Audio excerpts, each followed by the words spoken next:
Está no ar. Fala Kaique PE, o seu programa de entrevistas, informação e música.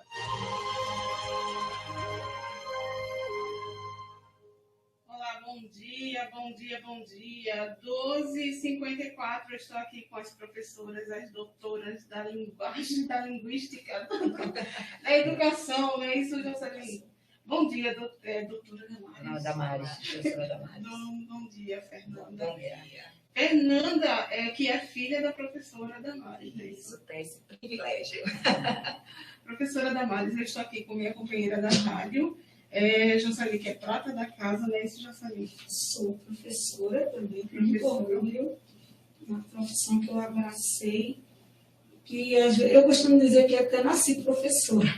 Porque quando às vezes a gente duvida um pouquinho da criança, quando ela diz assim, quando crescer você, e fiz a profissão. E foi assim que eu me via professora, eu me inspirava muito na minha professora do primário, e acabei que me tornei professora. Mas é muito orgulho.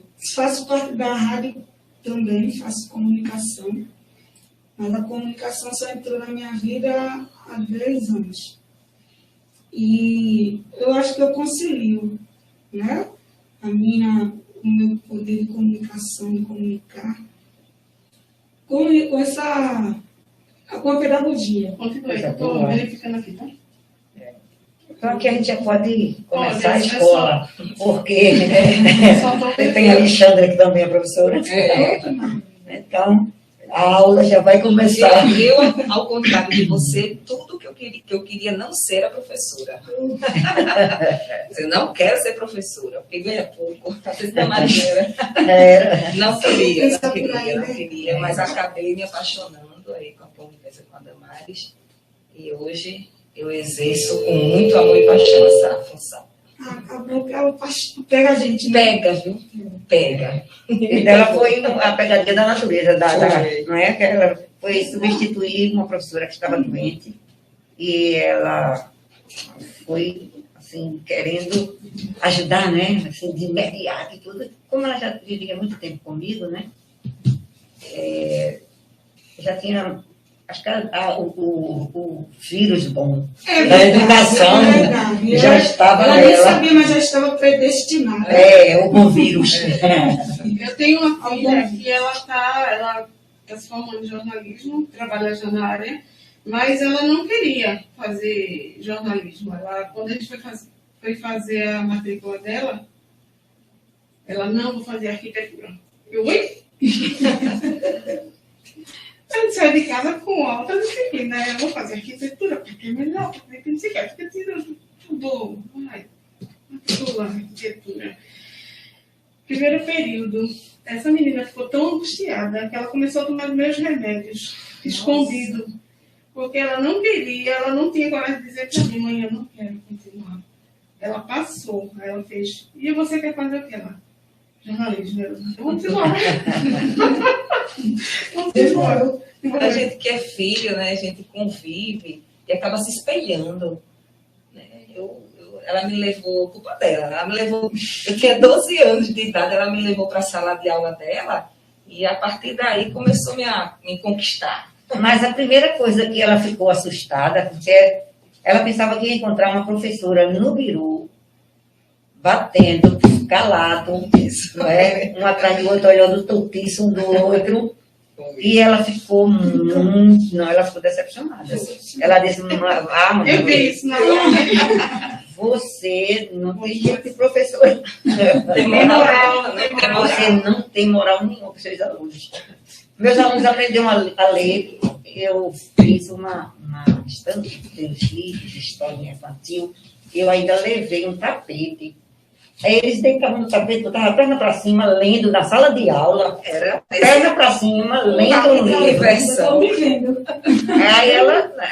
é uma parte de diversão, não é sala de aula não, né? Não queria bater no quarto, pedir silêncio, dar castigo. Outra das coisas que me chamava, tu vai fazer isso? Tratava com intimidade. Parecia uma família, a sala de aula, né? Professora Damares, a senhora é escritora, né? Sim. Antes de tudo, professora, né? Sim. E eu estava lendo sobre a senhora. Fez o magistério, foi infectada pela a profissão, né? Porque ela ama de verdade, né, Jocely? Eu entrei, mas primeiro bati perna, eu vou sair. Não tive condições. Ela segura. Independente de qualquer coisa, ela continuou. A vida dela. E aconteceu o que? Ela também. Eu estou escutando dele aqui. Ela criou um método que é positivo. Agora, eu fico aqui pensando, por que não está se falando muito nesse seu método, professora? Olha, por que não se abrange tanto? Depois de muitos anos, eu comecei a entender a minha sociedade. Como isso? Olha, a metodologia que eu criei, o método de alfabetização que eu criei, 3 fases, 3 módulos e 20 etapas. Ele foge dos caminhos iguais da alfabetização. Do convencional. Por isso que ele é chamado de caminhos diferentes. A fundamentação é neurocientífica, certo? Então, é completamente diferente. E quando alguém vê alguma coisa que ninguém vê, somente aquela pessoa viu, geralmente... Se assusta? Eu fui chamada de louca durante muito tempo. Ela vai doida. Louca era bom. Pior é doida. Não é? Porque eu vi caminhos diferentes. E acho que o grupo da minha época não via. E a fundamentação teórica, que primeiro eu ergui a metodologia, o método de alfabetização, né? Porque eu surgi numa época que estavam discutindo construtivismo.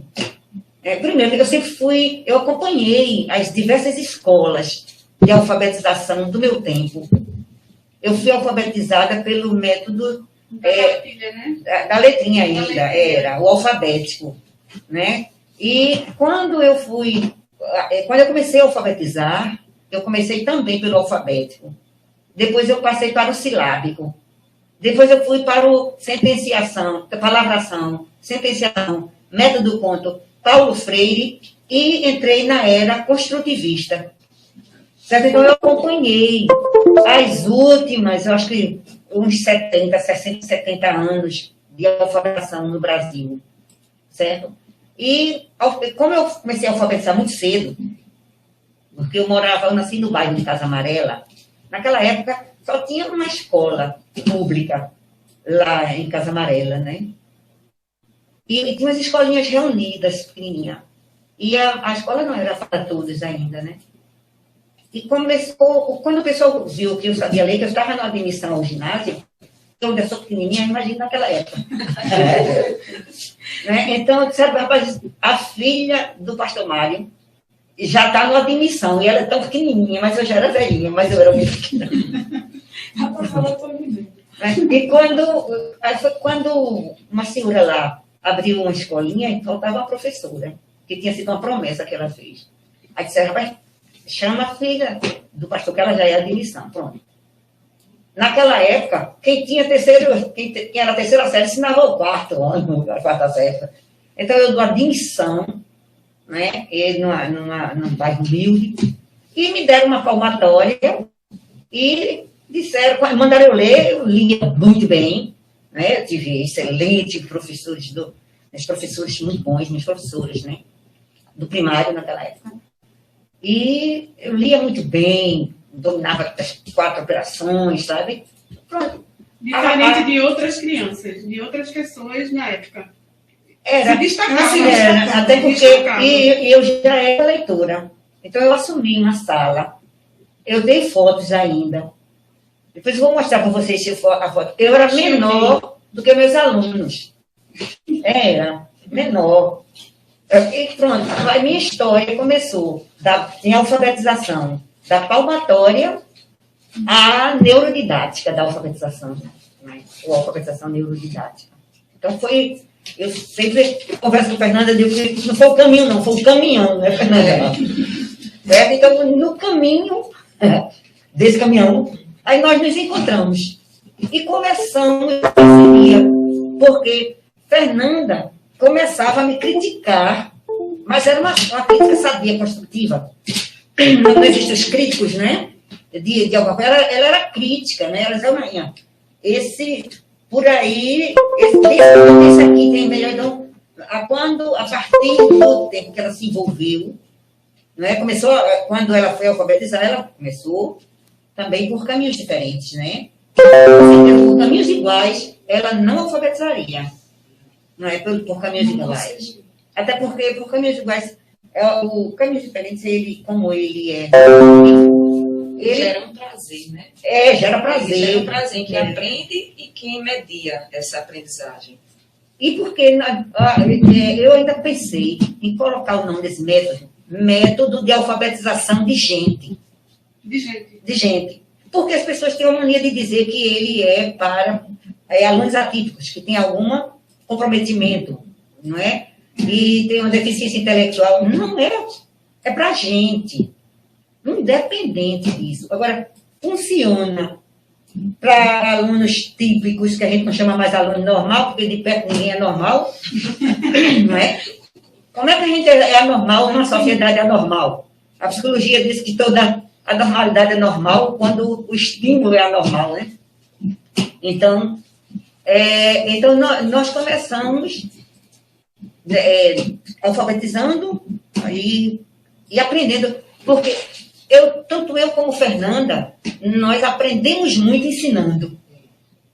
Quanto mais a gente ensina, mais aprende, mais ensina. Né? E ficamos nesse vai e vem, né? Nessa troca. Né? Nessa troca. E nisso, eu já estou aí, já estou com meio século em educação. Nesse processo de educação. Ele me explica como foi que ele surgiu. Foi. A gente está aqui e a gente não está sabendo nem como falar, porque a gente quer. Ela disse, eu quero aprender. Eu disse, eu vim para aprender. Eu vim para aprender. E agora, é por isso que aqui é uma escola. Que nós também estamos aqui para aprender. É um encontro de aprendizes. Mas isso é a vida, né? Nós estamos sempre aprendendo. Então, olha, o que me motivou a entrar, a gostar tanto de ensinar e aprender a ensinar, foi uma admiração enorme por uma professora, a minha primeira professora, o nome dela era Grauben Luciola de Paula, minha primeira professora.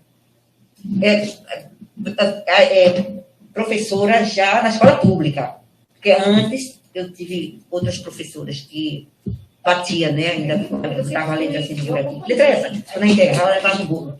Certo? Aí eu tô falando. Essa não me inspirou, não, né? Agora. Agora, essa professora, a minha primeira professora, a professora Grauben, ela já não está mais entre nós, mas era uma professora neurodidática. Fernanda, você precisava, olha. Você não conheceu Dona Grau? Mas você me conhece, eu me conheço, nós somos Grau. Essa não me inspirou, certo? Porque ela tinha, olha, ela era uma professora muito tranquila emocionalmente, educada emocionalmente. O educador, acima de tudo, o melhor educador é aquele que consegue educar-se a si mesmo. Você precisava, olha. Eu me identifiquei na questão. Mas essa paciência, olha, a paciência não é própria de educador, não. Porque ninguém nasce com paciência. A gente desenvolve a paciência. E em grande parte, olha, as pessoas pensam que nós duas seguem educar, nós somos pessoas, nós três, né? A Alexandra está aí também. Professora também, ensina também, com um método caminho diferente para a conversação. As pessoas costumam achar que nós somos diferentes, certo? E a nossa paciência, a paciência não é do processo de aquisição, porque ninguém nasce com paciência escrita. A gente desenvolve essa leitura escrita no cérebro. A gente conhece esse processo, nós duas. Então, nós três, né? A gente, ninguém alfabetiza também. As pessoas alfabetizam com sincera, nós somos mediadores. Nós somos indutores. tutoras. Nós estamos aqui e sabemos que ali está um aluno analfabeto, com o cérebro comprometido, ou não, mas que ele ainda não domina a leitura e escrita. Então, nós sabemos, a gente conhece esse processo, aquele cérebro. Então, nós sabemos a gente para poder dominar. Então, nós ficamos numa posição com o seu cérebro. Quem tem conhecimento, nós somos mediadores. E que sabe que sai um técnico de futebol. Então, nós estamos aqui. Ele sabemos que é outra técnica no jogo. Ele não entra para jogar no teu cérebro para fazer mentira. Ou não. Mas que ele domina a leitura. Então, nós sabemos gol. É o aluno. Nós somos mediadores do cérebro. Então, nós que sabemos mediador, nós ficamos para poder dominar. Então, nós que tem gente que são. Sempre foi assim? Quem tem conhecimento. E ele sabe que vai. Na minha experiência, por exemplo, sai um técnico. Então, veja só, quando ele conhecer a técnica do jogo, ele não é para jogar no toma bola, não é para fazer tudo. O problema é que nós ela vai acompanhar. Ela ia para a sala de aula, nós somos mediadores com ela. Então, nós, como mediadores, nós ficamos. Quando ela foi também se alimentando desse conhecimento neurolinguístico, neurodidático da alfabetização. Então, ele faz essa o técnico dele não toma a bola, não, para fazer o gol, não. Ele não entra no jogo, ele está lá, observando, né? Ela me acompanhava. Quando ela ia para a sala de aula, a nossa parcela, ela não é uma coisa. Quando ela foi também se alimentando desse conhecimento que nós neurolinguístico, né? A base da alfabetização. Aí vem a nossa faz um dia um técnico, ele não toma bola, não. Uma professora perguntou a mim na escola. Ele vai ficando, ele não entra alguma droga. Alfabetizando, né? Sabendo de. Eu disse, nós mantemos. Ela disse qual é o nosso conhecimento da alfabetização. Ela não é uma coisa especial da alfabetização. Nós desenvolvemos, então nós dominamos. Outra já disse as bases da alfabetização. Show no aí é mais do que ao um dia vocês alfabetizaram uma professora perguntou aí na escola. Aí eles acham sempre que nós somos alfabetizados. Eu disse uso. Ela disse qual é o conhecimento da alfabetização. E a gente tem muita oração aí, dos fundamentos da alfabetização. É encarnação. Então, esse do professor tal, da atividade, já disse outros, mas é conhecimento, mais que ao vocês alfabetizaram. Certo? Aí eles acham assim, não existe essa coisa de ser todos seu não. O conhecimento é uma bola que vem rolando dos pés da humanidade. E a gente vai pegando, ajeita no pé, passa a encarnação. Do meu resultado, tem uma conhecimento.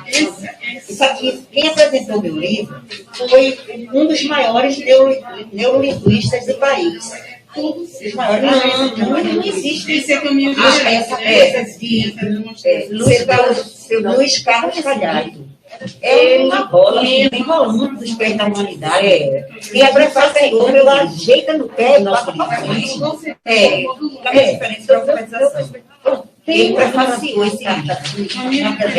Sendo que Fernando é coautora, né? Quem apresentou o livro, um dos maiores neurolinguistas do país.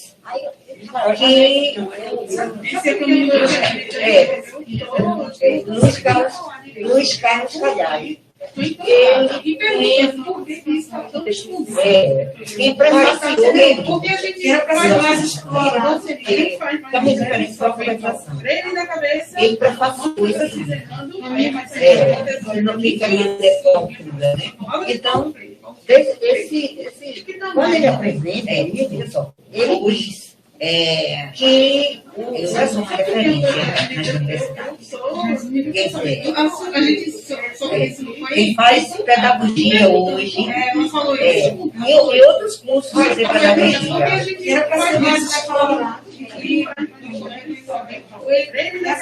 Ela disse que não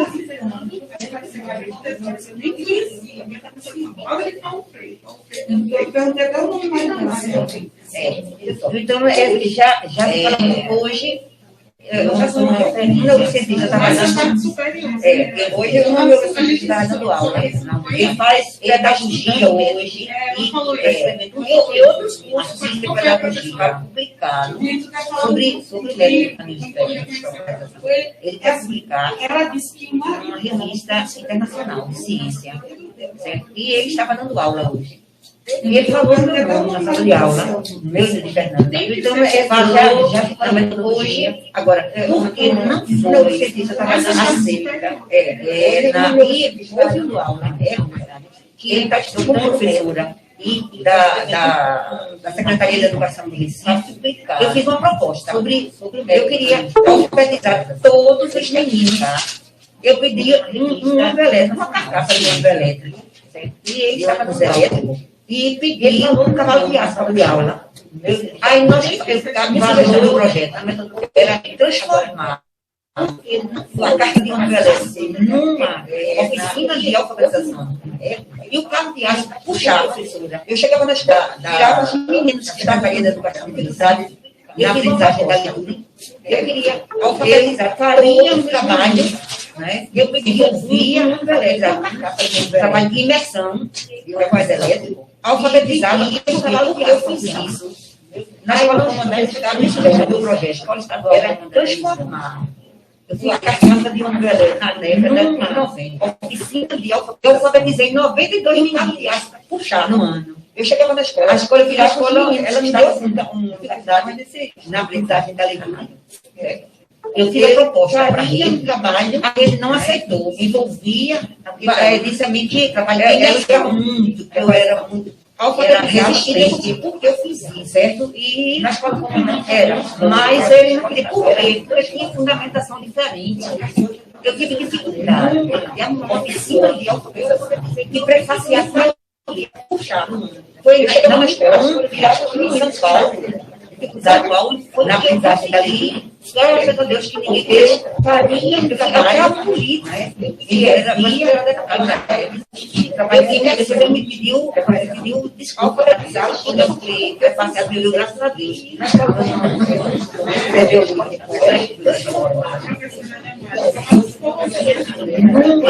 Oficina de alfabetização, puxar.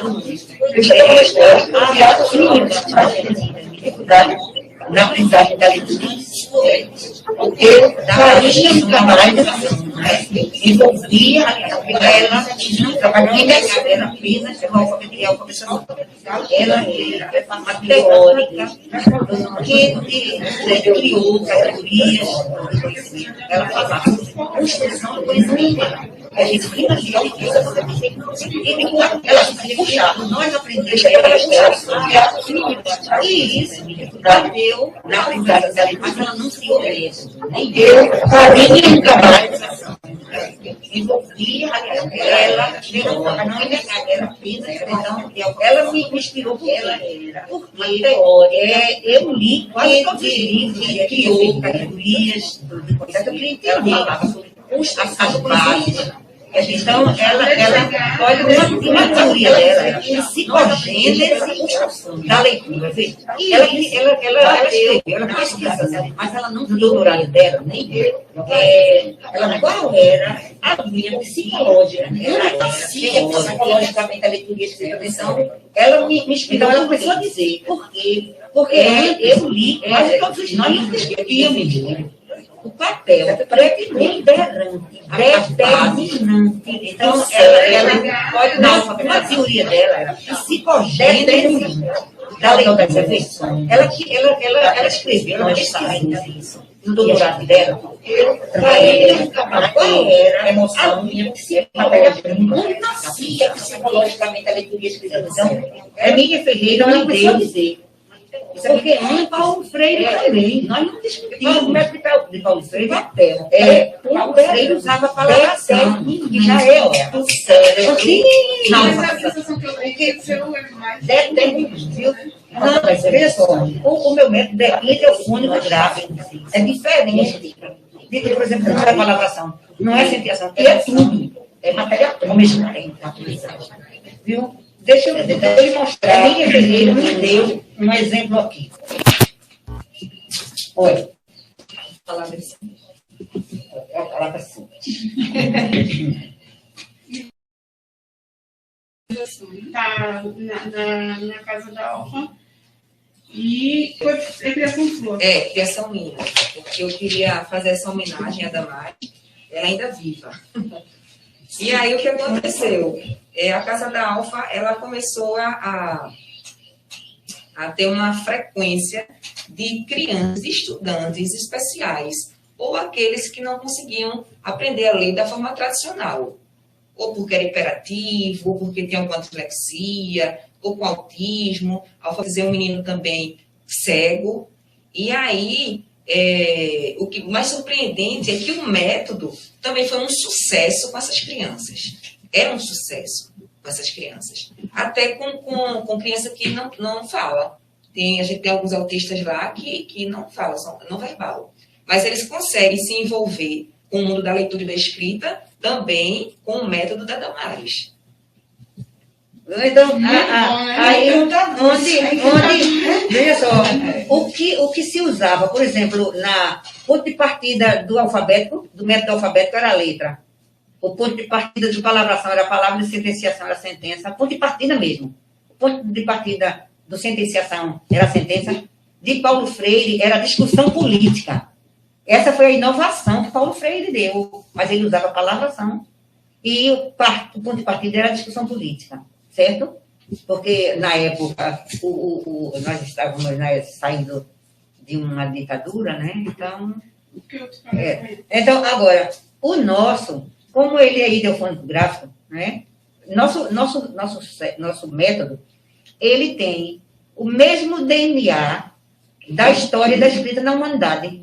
Porque a história passou pela criptografia, passou pela fonografia, e entrou na grafia. O nosso também. Nós temos na primeira fase, nós trabalhamos só com desenho. A gente faz uma mediação para o aluno programar o seu cérebro. A gente é mediadora de programação de cérebro para leitura. Certo? Então, uma das partes é essa. Olha, aqui formação de palavra, né, pela justaposição de desenho. Veja só. Aí, antes, a gente tem trabalhado o som inicial da palavra, né? Quando a gente pergunta qual é a primeira fala de mala, ele diz má. E de lápis, ele diz lá. Agora vamos juntar má, lá. Agora diga mais alto, mais rápido, ele diz má, lá. Mais alto, mala. Mais alto, mala. Mais rápido, mala. E isso vai dando segurança, né? E nós estamos fazendo também interpretação do que leu. A gente não faz a alfabetização e depois letramento, não. Alfabetização e leiturização, não. A gente faz num processo, certo? Então, aqui, olha. Aqui já é o menino sozinho fazendo, olha. Macaco, qual é a primeira fala? Ma. E pato, pá. Agora, como é que fica? Ele faz ma, tá. Mais rápido, mapa. Mais alto, mapa. E aí, assim... Essa é a primeira... Não. Nós temos, como nós falamos sempre, nós temos um caminho, a gente não faz somente um pedacinho aqui ou lá, não. A gente tem um trabalho de alfabetização com 3 fases. Tem a fase... Ele tem que reconhecer esses aqui. Na criança daqui. Então, a figura, quando o aluno chega à alfabetização, ele já conhece desenhos. O problema é ele saber qual é a primeira sílaba do nome do desenho. E isso é um trabalho. Olha aqui o trabalho que se faz. Quando ele chegou naquilo ali, ele já tinha passado por isso. Por isso que ele reconheceu a primeira sílaba de macaco e a primeira sílaba de pato. Ele já passou por isso. Olha, nós temos umas 680 atividades de alfabetização. Porque a primeira fase, que é referencial, ela é toda com desenho. Na segunda fase, a gente tira o desenho e só deixa, tá vendo aqui, já tirou, está na segunda fase. E na terceira fase, a gente faz a inserção da gramática básica, certo? A pontuação, para ele saber, né, que ele tem que ler quando tiver o pontinho. A gente trabalha como se estivesse trabalhando em sinais de trânsito. Olha o que o sinal de trânsito está dizendo. Para. Anda, assim mesmo a gente dá os comandos com os sinais da escrita. E aí então, ele memoriza esses comandos e consegue seguir. Ele entende mesmo os comandos. Então, não, tem gente que usa um pedacinho e diz, estou usando o método de Damares. Não está usando parte. Ele completo, ele tem 3 etapas, 3 fases. E cada fase tem suas etapas. Porque o que nós queremos é o aluno plenamente alfabetizado. Tem muito menino que está no 4º ano, no 6º, no 8º e não sabe ler. Eles estão lendo feito desenho animado. Tá? Assim mesmo. Eles fazem assim.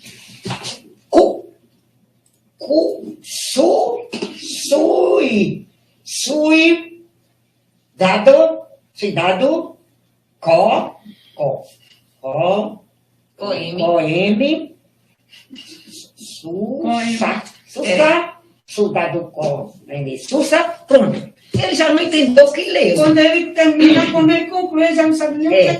E nós trabalhamos essas sensações aqui, esses acréscimos linguísticos, olha. Certo? Aqui eu tenho um acréscimo linguístico, a gente trabalha, um acréscimo linguístico, nasalizador, todos os acréscimos. Elas, tá vendo? Tem um acréscimo linguístico do S, ó.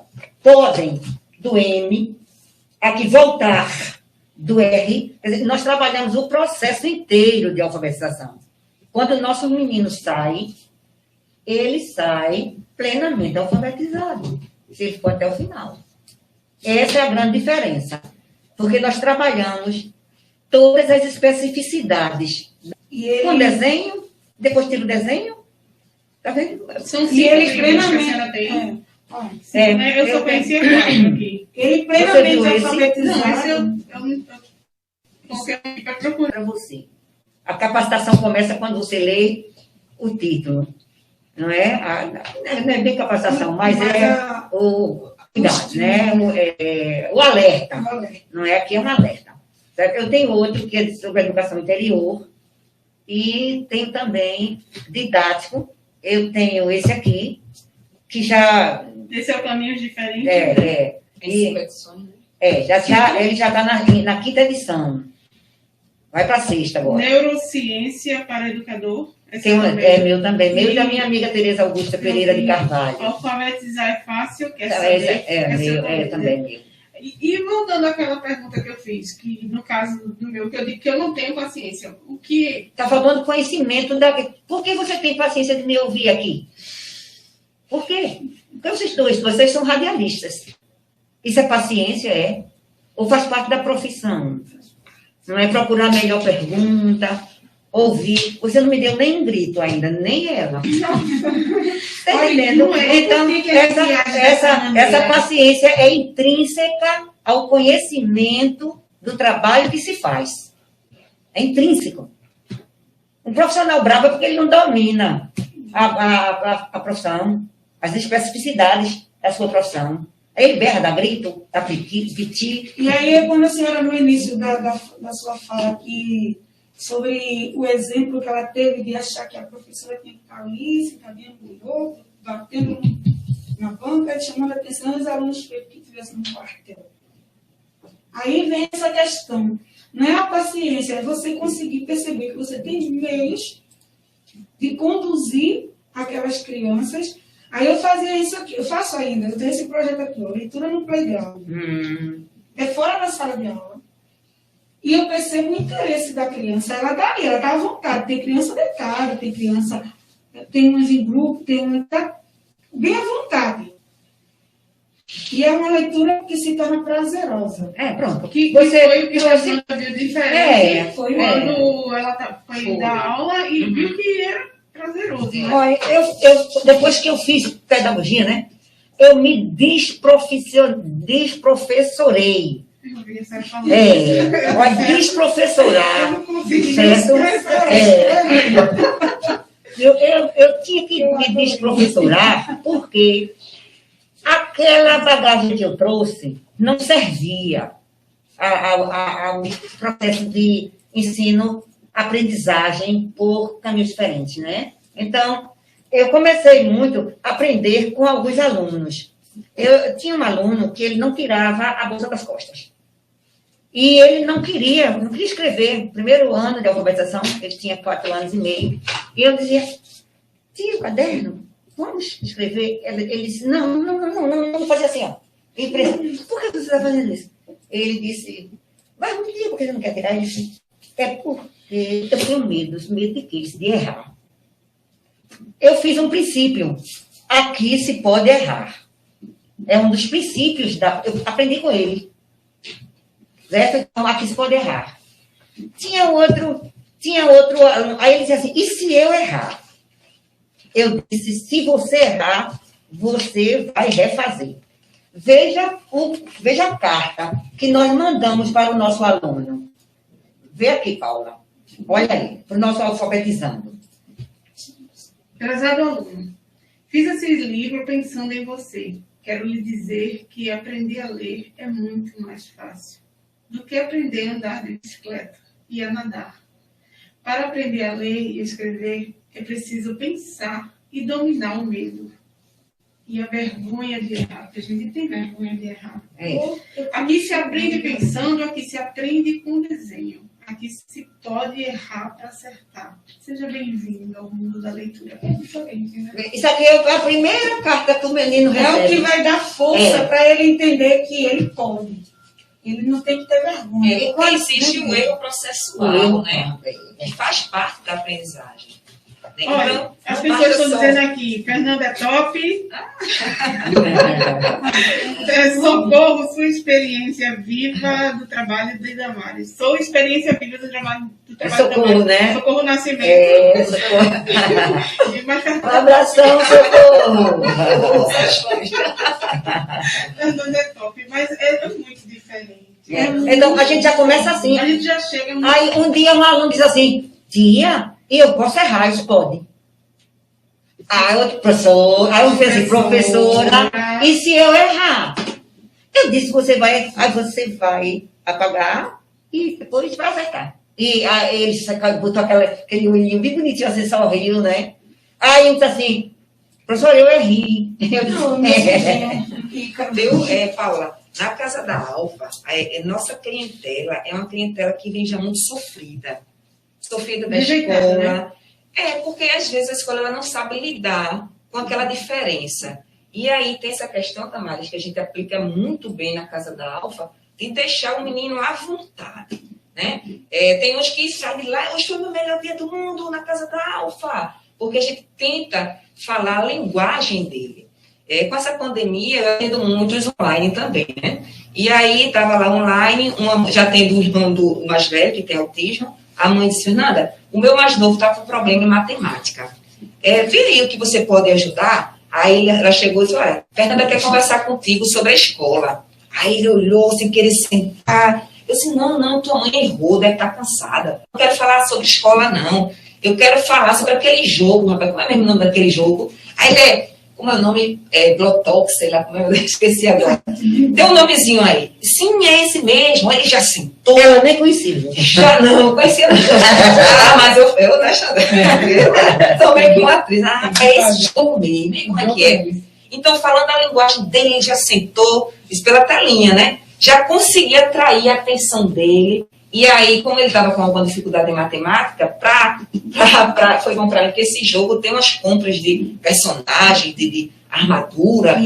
E aí entrou, né, a matemática. Mas, rapaz, vamos comprar como é que é. Então, veja, eu marco o dia para a gente jogar. Aí ele já vem, ele faz de tudo para não perder aquele atendimento, porque ele quer brincar. Eles vão embora, quem quer brincar, entra para brincar. Então, a gente tira um pouco essa linguagem da escola. Não sei se você lembra, a outra Casa da Alfa, aquela menina com síndrome de Prader-Willi. Ela tinha um trauma da escola, que a gente não podia mencionar nada que se referia à escola. Aí as atividades eu comecei a apelidar de pegadinha. Pegadinha. Era pegadinha. Vamos fazer uma pegadinha? É porque eles se identificam, né? Ela sabia que era atividade, mas a atividade ou tarefa remetia à escola. E ela se tremia todinha, a mãozinha ficava gelada, porque ela passou por muitos problemas lá como é que dá, castigo, sabe? Experiência negativa. Experiência super negativa. Então, eu comecei sem lápis, sem caderno, nada que mencionasse escola. E a gente foi brincando, errando, acertando. A gente ficou 1 ano com ela na casa da Alfa. E aí foi o momento da gente voltar com ela até a escola. Eu tive o cuidado de ir até a escola e falar todo esse histórico, né? E disse, olha, essa menina ela é muito inteligente, tudo depende de vocês. Ela disse, mas não vai ter pegadinha, tia? Eu disse, claro, rapaz, ele não pode errar. Eu disse, mas claro, você confia. E aí eu fui lá falar com a equipe, né? Eu disse, olha, ela pode descobrir a cura de uma doença. Ela é muito inteligente. Tudo depende de vocês, daqui da escola. Então, vocês podem trocar inicialmente a atividade por pegadinha para ela pegar confiança de novo na escola e voltar. E aí foi um sucesso, viu? Veja que Fernanda falou que deixa à vontade. Normalmente, a escola pensa que deixar à vontade é deixar o menino quebrar, pular, subir nas cadeiras. Não é isso, não. Mas é uma vontade monitorada, né? Sim. Mas a escola tem a ideia equivocada. Quando a gente fala de à vontade, é deixar o menino fazer o que quer. Não é assim. Então, é uma condução tranquila, não é? Emocional, positiva, certo? Então, é essa maneira. Quando acolhe, aí deixa de virar bagunça. Eu acho que os professores, como falou, falta de conhecimento, dá até medo. Eu vou dizer uma experiência que eu passei com a minha filha, uma das minhas gêmeas. Aí, Giovana estava na sala de aula e chegou uma professora nova. A antiga, ela sabia, dominava direitinho. Até então, eu não sabia que minha filha tinha um amigo imaginário. E minha menina sempre gostou ela levava uma sacola, dentro da sacola tinha uma caixa, dentro da caixa tinha um número de botão, sempre tinha um não sei o que, não sei o que. Eu achava isso normal, eu sempre deixei. Lá em casa tinha muito brinquedo espalhado. Aí a professora me chamou. Sim, pois não, porque Giovana não presta atenção na aula, não sei o que. Eu disse, porque ela conversa com um amigo dela. Meu Deus do céu, e ela tá com medo do amigo da minha filha. Porque imaginário? Sim, porque eu sempre dei essa liberdade. Meus filhos tiveram amigos imaginários. Então eu chegava em casa cansada amanhã, sabe? Daí eu digo, diga a Harry que vai sentar pro lado de lá, porque eu tô muito cansada. Eu entrava, eu brincava. E a professora estava com medo da minha filha. Já do meu filho, meu Deus, eles vão brigar comigo. Ele tá ouvindo aí falando. Já o meu filho, eu fiquei muito triste. O pai dele cantava Celeste, né? Música de Celeste. Então, Dalva de Oliveira, esse repertório todo ele sabe. Ele usava 2 anéis e ficava na sala de aula 2 anos. A minha vida sem o seu amor, meu filho. E a professora, Robson, deixa eu fazer o show amanhã, deixa eu fazer o show. Aí ela gostava, tudo e ficava. Quando foi para outra escola, a professora, não gosto do seu filho. Chega, me assustei. Porque o seu filho fica de e não sei o quê, e não sei o quê, e não sei o quê. Eu, meu Deus. E o meu menino tinha acabado de levar um lanchinho para a professora queridinha dele. Aí eu não sabia nem o que fazer, eu tirei ele, saiu da escola, de 4 escolas, porque eu queria colocar ele numa escola que ele se sentisse bem, porque ele não queria ir para a escola.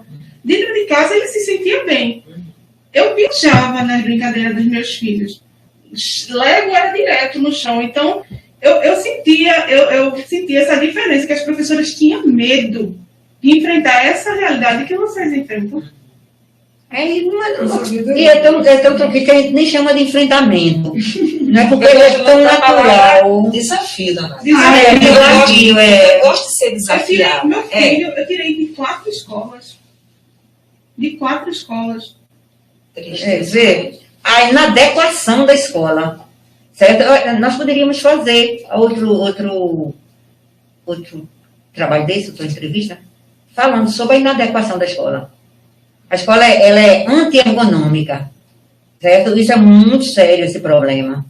Certo? Além de nós termos métodos que eles são confusos, não é? Por exemplo, no nosso método, o aluno analfabeto não separa a sílaba, né, Fernanda? Porque se ele não domina a palavra, como é que ele vai separar? O analfabeto não separa a sílaba, faz tulhinha de letras. A professora diz de 2 em 2. Ele bota BO, tracinho LA. A trovão, ele vai TR, tracinho, não, agora é de 3. Aí ele, por que é de 3? Não, é de 2. Aí ele bota 3. Aí se der brasileiro, para ele separar, aí ele bota BRA, tracinho, aí vai de 3 em 3. Não, não é assim não. Certo? E quando chegar transporte, né? Não tem mais não. Aí ele diz assim, ele diz assim, essa professora é doida. Ó. 1 hora de 2, 1 hora de 3, 1 hora de 4. Agora ela vai dizer que é de 5, em 5 letras. Ele não lê. Então, primeiro se ensina a ler, depois se ensina a gramática, que é o nosso caso. Né? Então, o nosso método, ele tem adequação na aquisição da leitura. Ele tem ergonomia. Então, esse é o grande diferencial. Para isso, nós seguimos caminhos diferentes. Esse método, ele foi registrado como Damares Flor, inicialmente, mas aí eu comecei a levar cascudo em tudo que era lugar, porque como é que uma pessoa pobre cria método de alfabetização? Como se o conhecimento estivesse na cabeça dos ricos, né? E... Não sei que ano, mas... Acho que foi... que eu registrei, acho que foi em 1993. O registro com Damares Flor. Damares Flor. Depois eu registrei já em 1998 foi, já com o nome Caminhos Diferentes para a Alfabetização. Né? Porque a universidade sempre esteve presente na minha vida, fazendo pesquisa, né? E quem disse que deveria ser Damares Flor foi justamente um grupo que foi para a minha sala fazendo tese de doutorado e disse, você criou um método e em ciência, quem cria alguma coisa leva o nome do criador. Eu botei Damares Flor, mas, meu Deus do céu, não houve uma desgraça maior na minha vida. Porque era na época ainda de Paulo Freire. E o pessoal achava que Paulo Freire morreu e levou a chave do conhecimento, sabe? Foi o que eu falei, né? Magistério só fala de Paulo Freire. Eu não conheci Montessori, já... Mas o pessoal esqueceu de quando ele subiu, eu estava na fila, quando ele chegou a chave. Certo? Então... E eu sempre fui apaixonada pelas letras, por neurolinguística, né? por linguagem, por comunicação. Então... tudo isso, quando eu passei para usar caminhos diferentes, eu tenho uma amiga, Tereza Augusta, também, é uma mulher inteligentíssima. Até ela completou anos agora, dia 10. Manda aí um abração para você, Tereza Augusta, minha irmã camarada. Tereza Augusta. Tereza Augusta Pereira de Carvalho. É Terezinha, né? Terezinha Augusta. Que é faz parte do livro, né? Ela escreveu um livro comigo, Neurociência para Educador. Sabe, é minha amiga de ciência. A gente gosta muito de ler, de escrever. E Tereza é uma pessoa muito inteligente. Ela ia lançar um livro no dia 10, dia do aniversário dela, mas ela não pôde por conta da pandemia e ela suspendeu. A pandemia suspendeu muita gente. Ela é uma pessoa extraordinária. Quem é Marília Flor? É minha sobrinha. Muito fã do trabalho das duas. Salve, apaixonante, show! Agora a Fernanda é pop.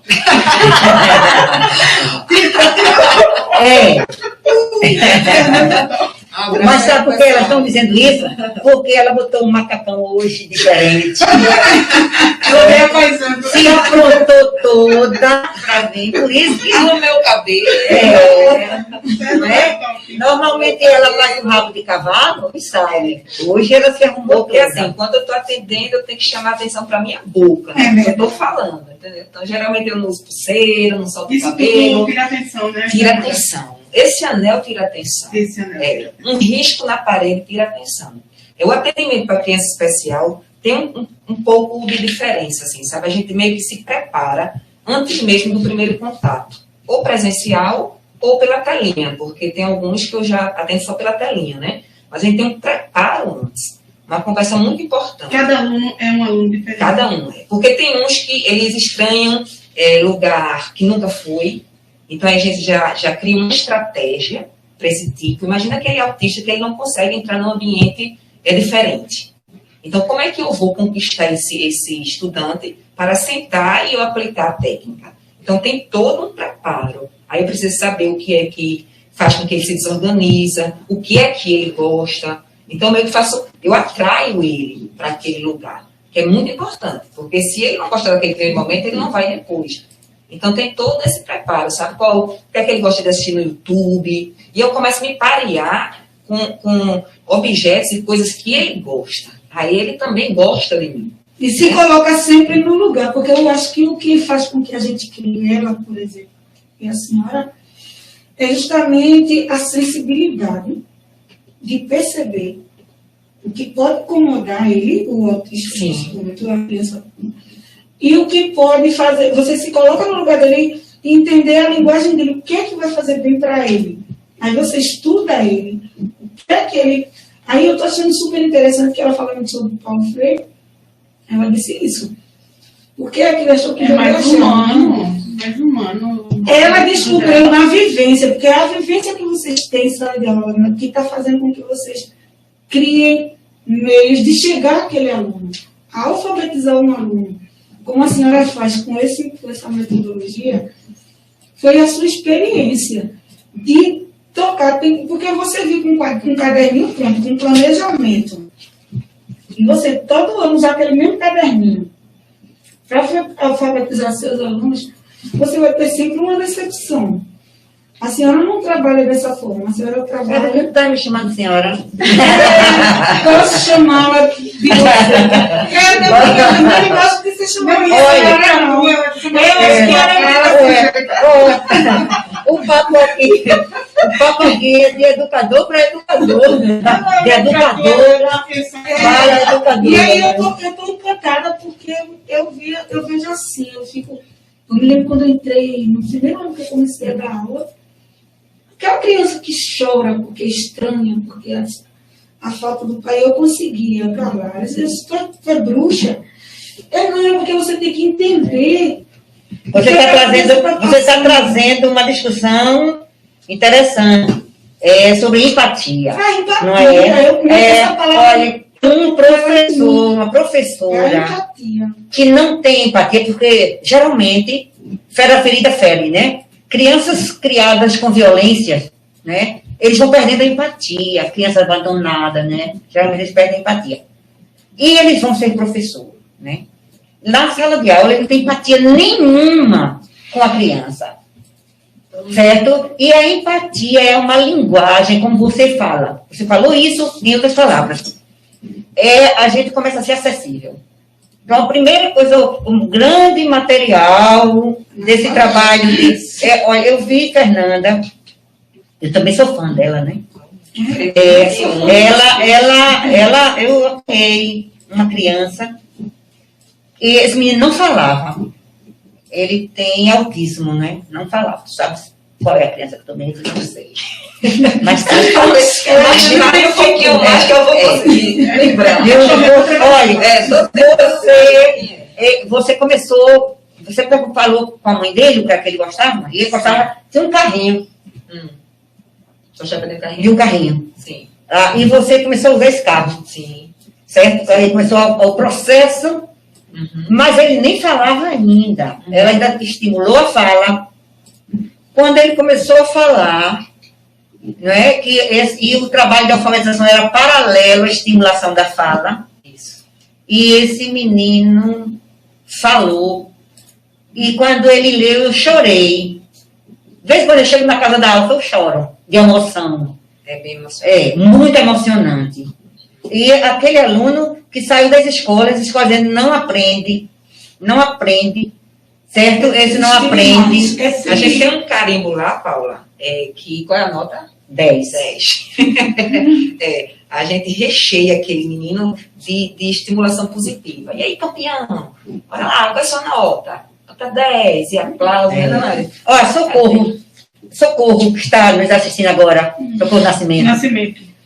Nós fomos professoras da mesma escola, eu dirigi essa escola, e uma escola no córrego da Bica, uma pobreza franciscana. Tinha criança que vomitava um verme e voltava assim, eu chamava a pessoa para pegar, ela voltava para estudar e aprendeu a ler e escrever. E eu criei um pódio para fazer a festa. No final do ano, eu botava um pódiozinho assim, subia 3 degraus, ficava assim, e eu dizia, José Manuel da Silva, aluno nota 10.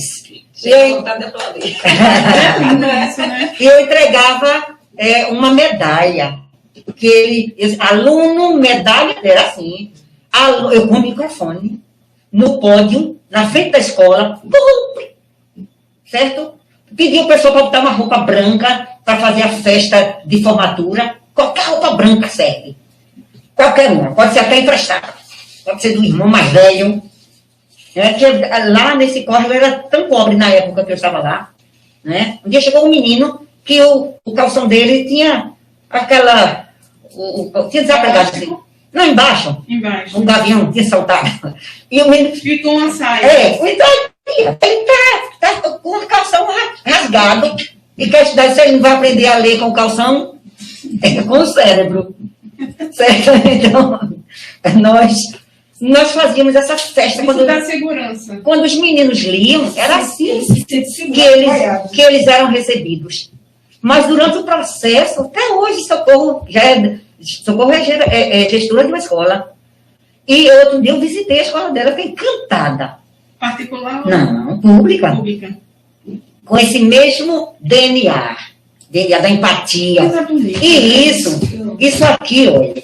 Isso aqui é também, olha, eu digo sempre que, apesar de saber que a profissão de professor é a mais antiga do mundo, certo? Mas nós precisamos aprender muito.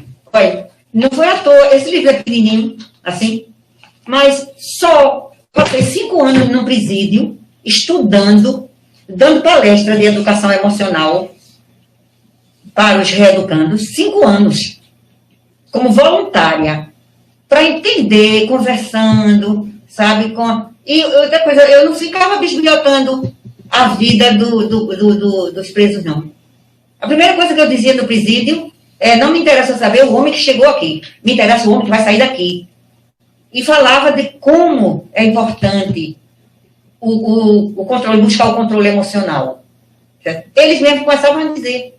E nas oficinas que eles falavam sobre a educação emocional. Então, deu um livro pequenininho, mas só isso aí. E a minha vida. Eu conto também aspectos da minha vida, das minhas emoções. Certo? E esse livro, o rodapé, está aqui, olha. O rodapé traz sempre... Você perguntou, onde você bebeu? Foi em muita fonte. E continuo bebendo em muitas fontes, certo? Então, mas o problema de não ter sido reconhecida, né? Eu entendi que na parte superior, que vai fazer pedagogia, descobre que a senhora existe e tudo. Mas o magistério, lá no Cisenando, ninguém deveria, porque isso, tem gente que faz o magistério, mas tem gente que não vai fazer pedagogia. Mas houve também uma coisa ruim, é que um problema sério, porque no final da década de 80 para o início de 90, houve uma revolução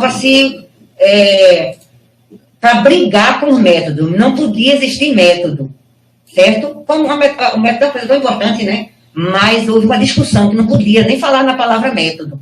Eu não sei como o método Paulo Freire continuou, sabe? Que às vezes eu penso que o que havia é assim, o método Paulo Freire pode, só não pode outros.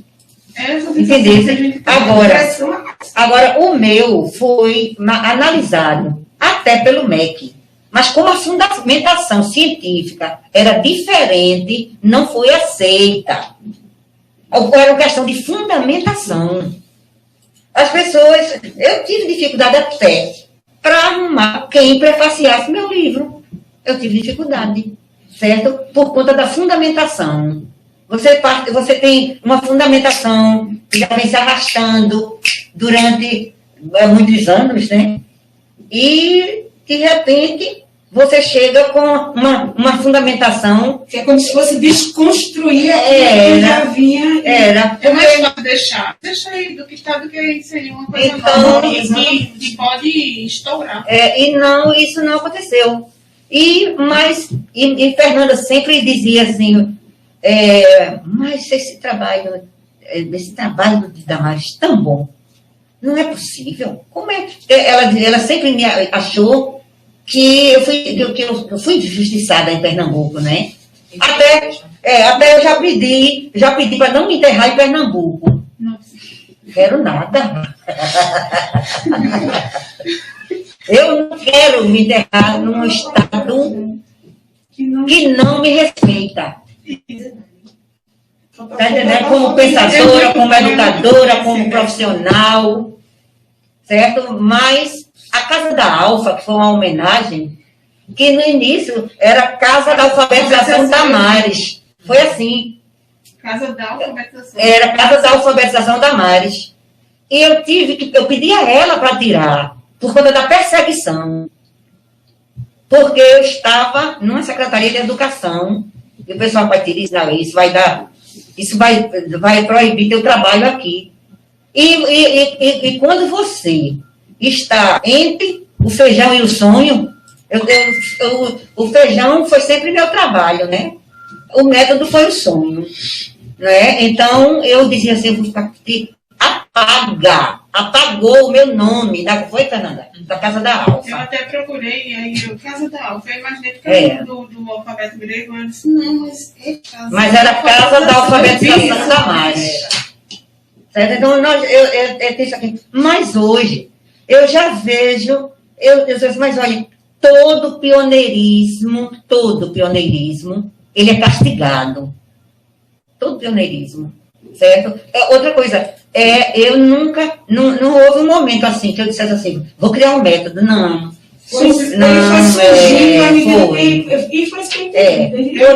Foram exames. Eu vi nesse mundo, olha, quem ensinou com o método alfabético, silábico, palavração, sentenciação, método com casinha feliz, Paulo Freire.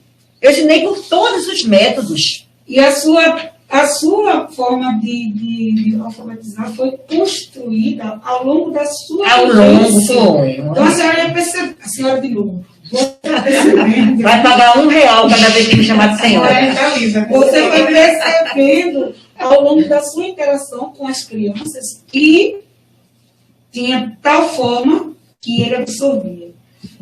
E assim foi se moldando, mas não foi uma coisa planejada, não é?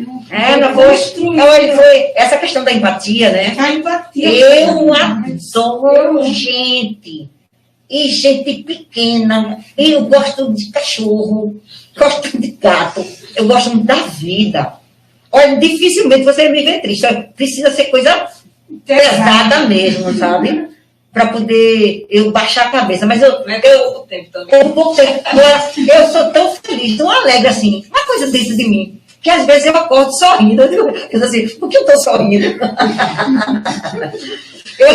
Todo mundo que já trabalhou comigo sabe como o meu. Poderia ser frustrada, né? Olha, veja só. Olha, eu tenho certeza, né, que eu já tenho 70 anos, e eu tenho certeza que posso ir por essa pandemia triste, né? Ou posso ir, mamãe foi aos 94. E eu posso chegar, já tem mais aí 20, 30 anos pela frente, né? Trabalhando, sapato alto, e tem tranquilo. Que eu estou deixando,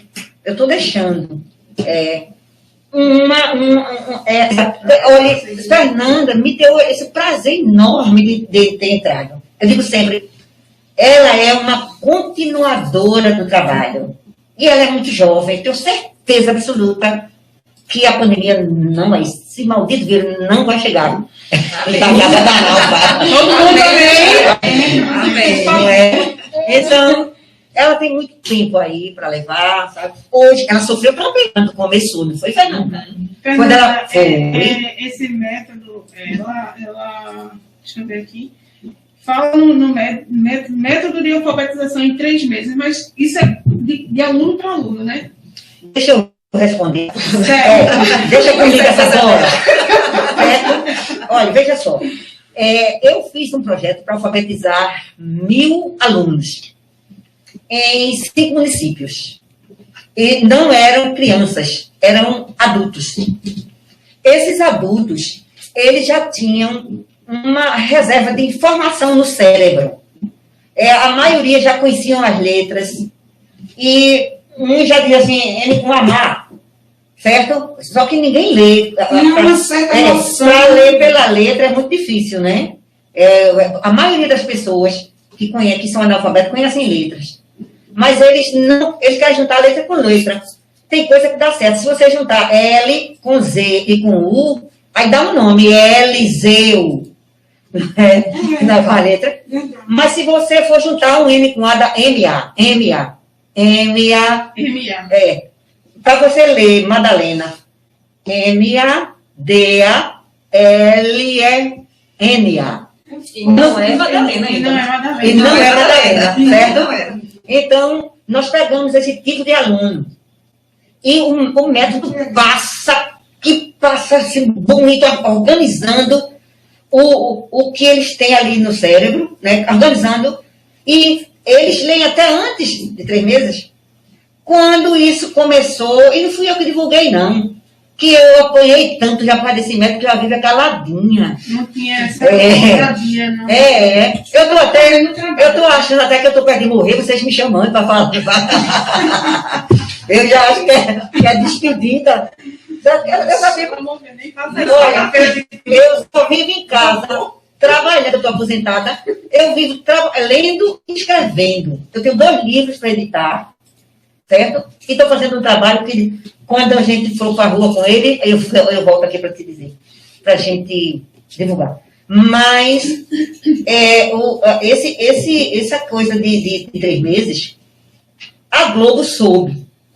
Né? Aí, Fernando, que agora está em nível nacional. Fernando Rocha ou Fernando Rego Barros? Fernando Rego Barros me entrevistou. E eu fui pedir para Fernando ler com desenhos e tudo. Foi uma entrevista bem interessante. E ele soube que tinha esse projeto. A Rede Globo mandou os repórteres lá. Uma repórter, eu não sei nem o nome dela. Eles pegavam o livro e mandavam, diziam assim, quantos meses faz que você está lendo, que você está estudando aqui? Eles iam 2 meses, 1 mês, 3 meses. Aí eles ficam besta com a turma lendo em 3 meses. Os adolescentes, a maioria era adolescente. E adolescente é aluno que a gente chama o aluno trovão e o aluno relâmpago. O relâmpago é aquele que se alfabetiza em 3 meses, até menos, porque tem informação desconcentrada no cérebro. E a gente, então, esses meninos leram na rapidez, não fui eu que estava lá, não, era a Rede Globo que estava entrevistando e filmando, certo? Então, saiu no jornal, aí eu ganhei uma página de jornal. Professora alfabetiza em 3 meses. Certo? Então, foi... Jornal do Comércio, né? Veio o ano aí. 1995, né? Tem o de 2001, né? Esse aqui do foi Jornal do Comércio. Sim. 2001. Deixa eu ver o próximo.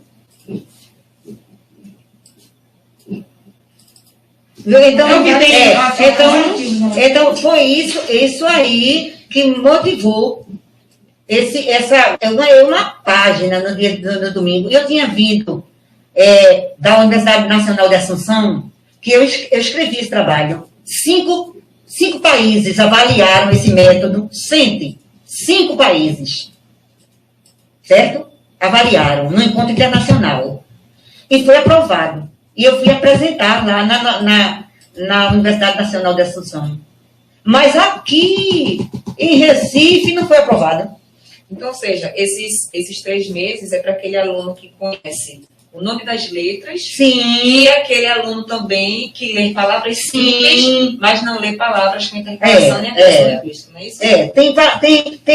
Tem aluno que, como eu falei assim, ele diz, cuidado. Ele não sabe porque tem uma intercalação linguística aqui. Uma intercalação não, um acréscimo. Certo? Aqui tem, por exemplo, na palavra contra.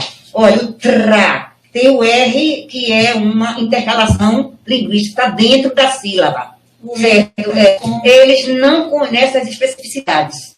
Então, eles não dominam a leitura e a escrita. Ele pega um papel e não lê. Certo? Quando a gente passa a metodologia, o aluno lê rápido. Certo? Mas o importante é, e tem o aluno que não tem no cérebro, não tem arquivo de leitura, não tem arquivo de letra. Tem aluno que nós pegamos que ele não sabe nem a diferença entre um numeral e uma letra. Não é, Fernanda? Então, esses exigem tempo maior. Então, só um detalhe, esse tempo para os alunos típicos, né? Que é diferente do nosso público na casa da aula. Atípico. O aluno com comprometimento no cérebro, né? Ele é diferente. O tempo de alfabetização dele é diferente. Agora, um aluno típico, mesmo criança, eu tinha turma de com 4 ou 5 anos, que eles chegavam lendo na ponta do pé. Olha, nos dias de festa da alfabetização, o orador era o aluno. Eu deixava para o pessoal não pensar que eu estava feito camelô, enganando. Eu colocava um monte de livro assim no dia e eu pedia para alguém, algum pai, vir lá tirar um livro e dar para o menino ler. E eu fiz isso aqui, eu fiz em Aratuba, no Ceará, eu fiz em Aurora, no Ceará, certo? E aconteceu, né? Agora, a história está voltando aí, né, com esse trabalho fantástico de Fernanda, porque até então as pessoas falam muito de inclusão, escola inclusiva. A escola não é inclusiva nem para os alunos que não têm comprometimento. Basta ser negro, basta ser muito magro, muito alto. Basta ter. Né? O aluno, a escola não, fugiu do padrão, já é difícil a inclusão, e quem foge desse padrão está ligado a um comprometimento no cérebro. Por exemplo, a síndrome de Down ou o autismo, certo? Então, aí começa a complicar. E lá, porque também, quando Fernanda fundou a Casa da Alfa, ela não tinha ideia de que ela ia se tornar um abrigo tão forte para as crianças que têm autismo e outros comprometimentos, né? E hoje, o maior número, tem muito aluno, porque tem aluno que não tem problema nenhum, mas não consegue aprender a ler, porque ele tem incompatibilidade metodológica. Depois que o aluno se incompatibiliza com o método, fica difícil. E nós já encontramos alunos inteligentíssimos e que se incompatibilizaram com o método. E isso não é somente... Não era Alexandra, mordendo o pescoço, o cabelo, ele não queria que cortasse a franja. Menino de classe média alta. Certo? E quando nós começamos a fazer o trabalho com ele, a mãe dele dizia, não morda o cabelo não morda a bola não. Eu disse, deixe. Já morderam tanto ele nas escolas aí, porque o menino não podia nem falar em escola, ficava tremendo, pálido. Porque o senhor leva um trauma para a criança. Então, e o processo de alfabetização, porque todo processo de aprendizagem, ele tem é emocional, misericórdia. Por isso que agora, nada do que nós fazemos como dizem, a idiotiva, não é que estalou, e a paciência, não. Tudo vem de comendo. A mais velha, eu todo dia parava com ela, vamos ler um livro. Ela disse que odeia esse livro, ainda existe esse livro lá em casa, porque amanhã... O algarismo era na parede de casa, tudo eu fazia para ensinar tudo. Já o meu filho, eu não sei porque ele era o caçula, eu não consegui fazer, foi nada. Você estava largando a função dele. Uma experiência muito interessante de um menino cego, com deficiência visual, 100% cego, acho que a Maris lembra, né? Ele chegou na Casa da Alfa com 6 anos de idade, e assim, com trauma de Braille, um trauma. Se você quiser ser amigo dele, não falasse em Braille. ele, assim, completamente desorganizado, um pavor de Braille. E sua mãe também, assim, bem preocupada, né? O que fazer? Como é que eu vou alfabetizar meu filho? Porque a mãe também sofre. Sofre. E ele desse jeito, né? Aí chega para mim, eu sem conhecer o Braille, e esse desafio. Mas como eu gosto de desafio, aí o que é que eu fui fazer? Fui tentar me vincular numa turma, né? Não tinha vaga, tinha assim para 3 meses. E a minha necessidade era para ontem. Aí eu, Fernanda, eu fiz o curso, eu tenho um material, manda para mim. E aí eu comecei a pesquisar e vi que eram umas combinações de pontos, né, para formar um caractere, uma letra toda. Aí eu sei que toda criança gosta de brincar, né? Aí eu convidava ele, vamos brincar. E lá ele podia brincar, ele quer de bola, vamos brincar de bola. Quer de bate-bate, aí eu fazia algumas adaptações. E aí o que é que eu fiz? Eu fiz uma adaptação do abecedário da Xuxa para o abecedário em Braille. E aí eu não sei cantar, né? Mas eu ficava tentando, né? Acho que Xanda lembra. Quem chegasse perto de mim, eu vou ver se bate, vocês conseguem, né? Aí, como a música diz assim, você que é cantora, eu não era até cantora. Perdoa aí, tá, Paula? Mas eu vou dar só por exemplo. Porque a música é amor. 1, 2 de baixinho, 1, 4 coração, 1, 4, 5 docinho, 1, 5 escola, 1, 2, 4 feijão. E aí eu fui fazendo essa adaptação e os pais também não sabiam Braille. Aí foi legal a música e aí a gente conseguiu alfabetizar ele. Primeiro ele tinha que... Esse 1, 4 era 1? É dele docinho. Porque a cela, ela é mais ou menos assim. Ela é composta por 6 pontos. 1, 2, 3, 4, 5, 6. Dentro desses 6 pontos se combinam e formam um alfabeto. Aí se tem só esse pontinho em relevo, ponto 1 significa que é a letra A. A letra B em relevo é o ponto 1 e o ponto 2. Significa que aqui tem a letra B. E a letra C, A de amor, de amor, a letra C. Deu para entender também? Agora. E aí a música, você primeiro compreendeu o jogo de pontos para aprender o Braille oralmente, e depois a gente passou para o tátil, né? E com o seu método.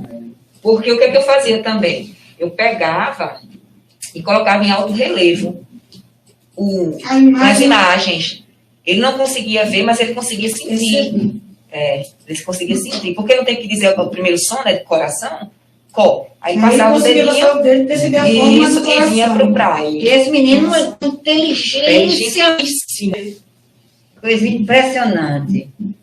Até eu pensei, certa vez, em fazer esse livro aqui todo em Braille. Porque só ela está em alto relevo. Certo? E o aluno... Eu fui tentar também alfabetizar o menino surdo-mudo, né? Aí eu não consegui porque eu não dominava o Libras, né? Aí foi difícil. Ele fazia um gesto, eu fazia outro mais diferente ainda, inclusive ninguém começava a rir. Vamos falar um grego cru. Fernanda, eu sei que você se cantou, viu? Você disse que fez a casa em homenagem a ela. Foi.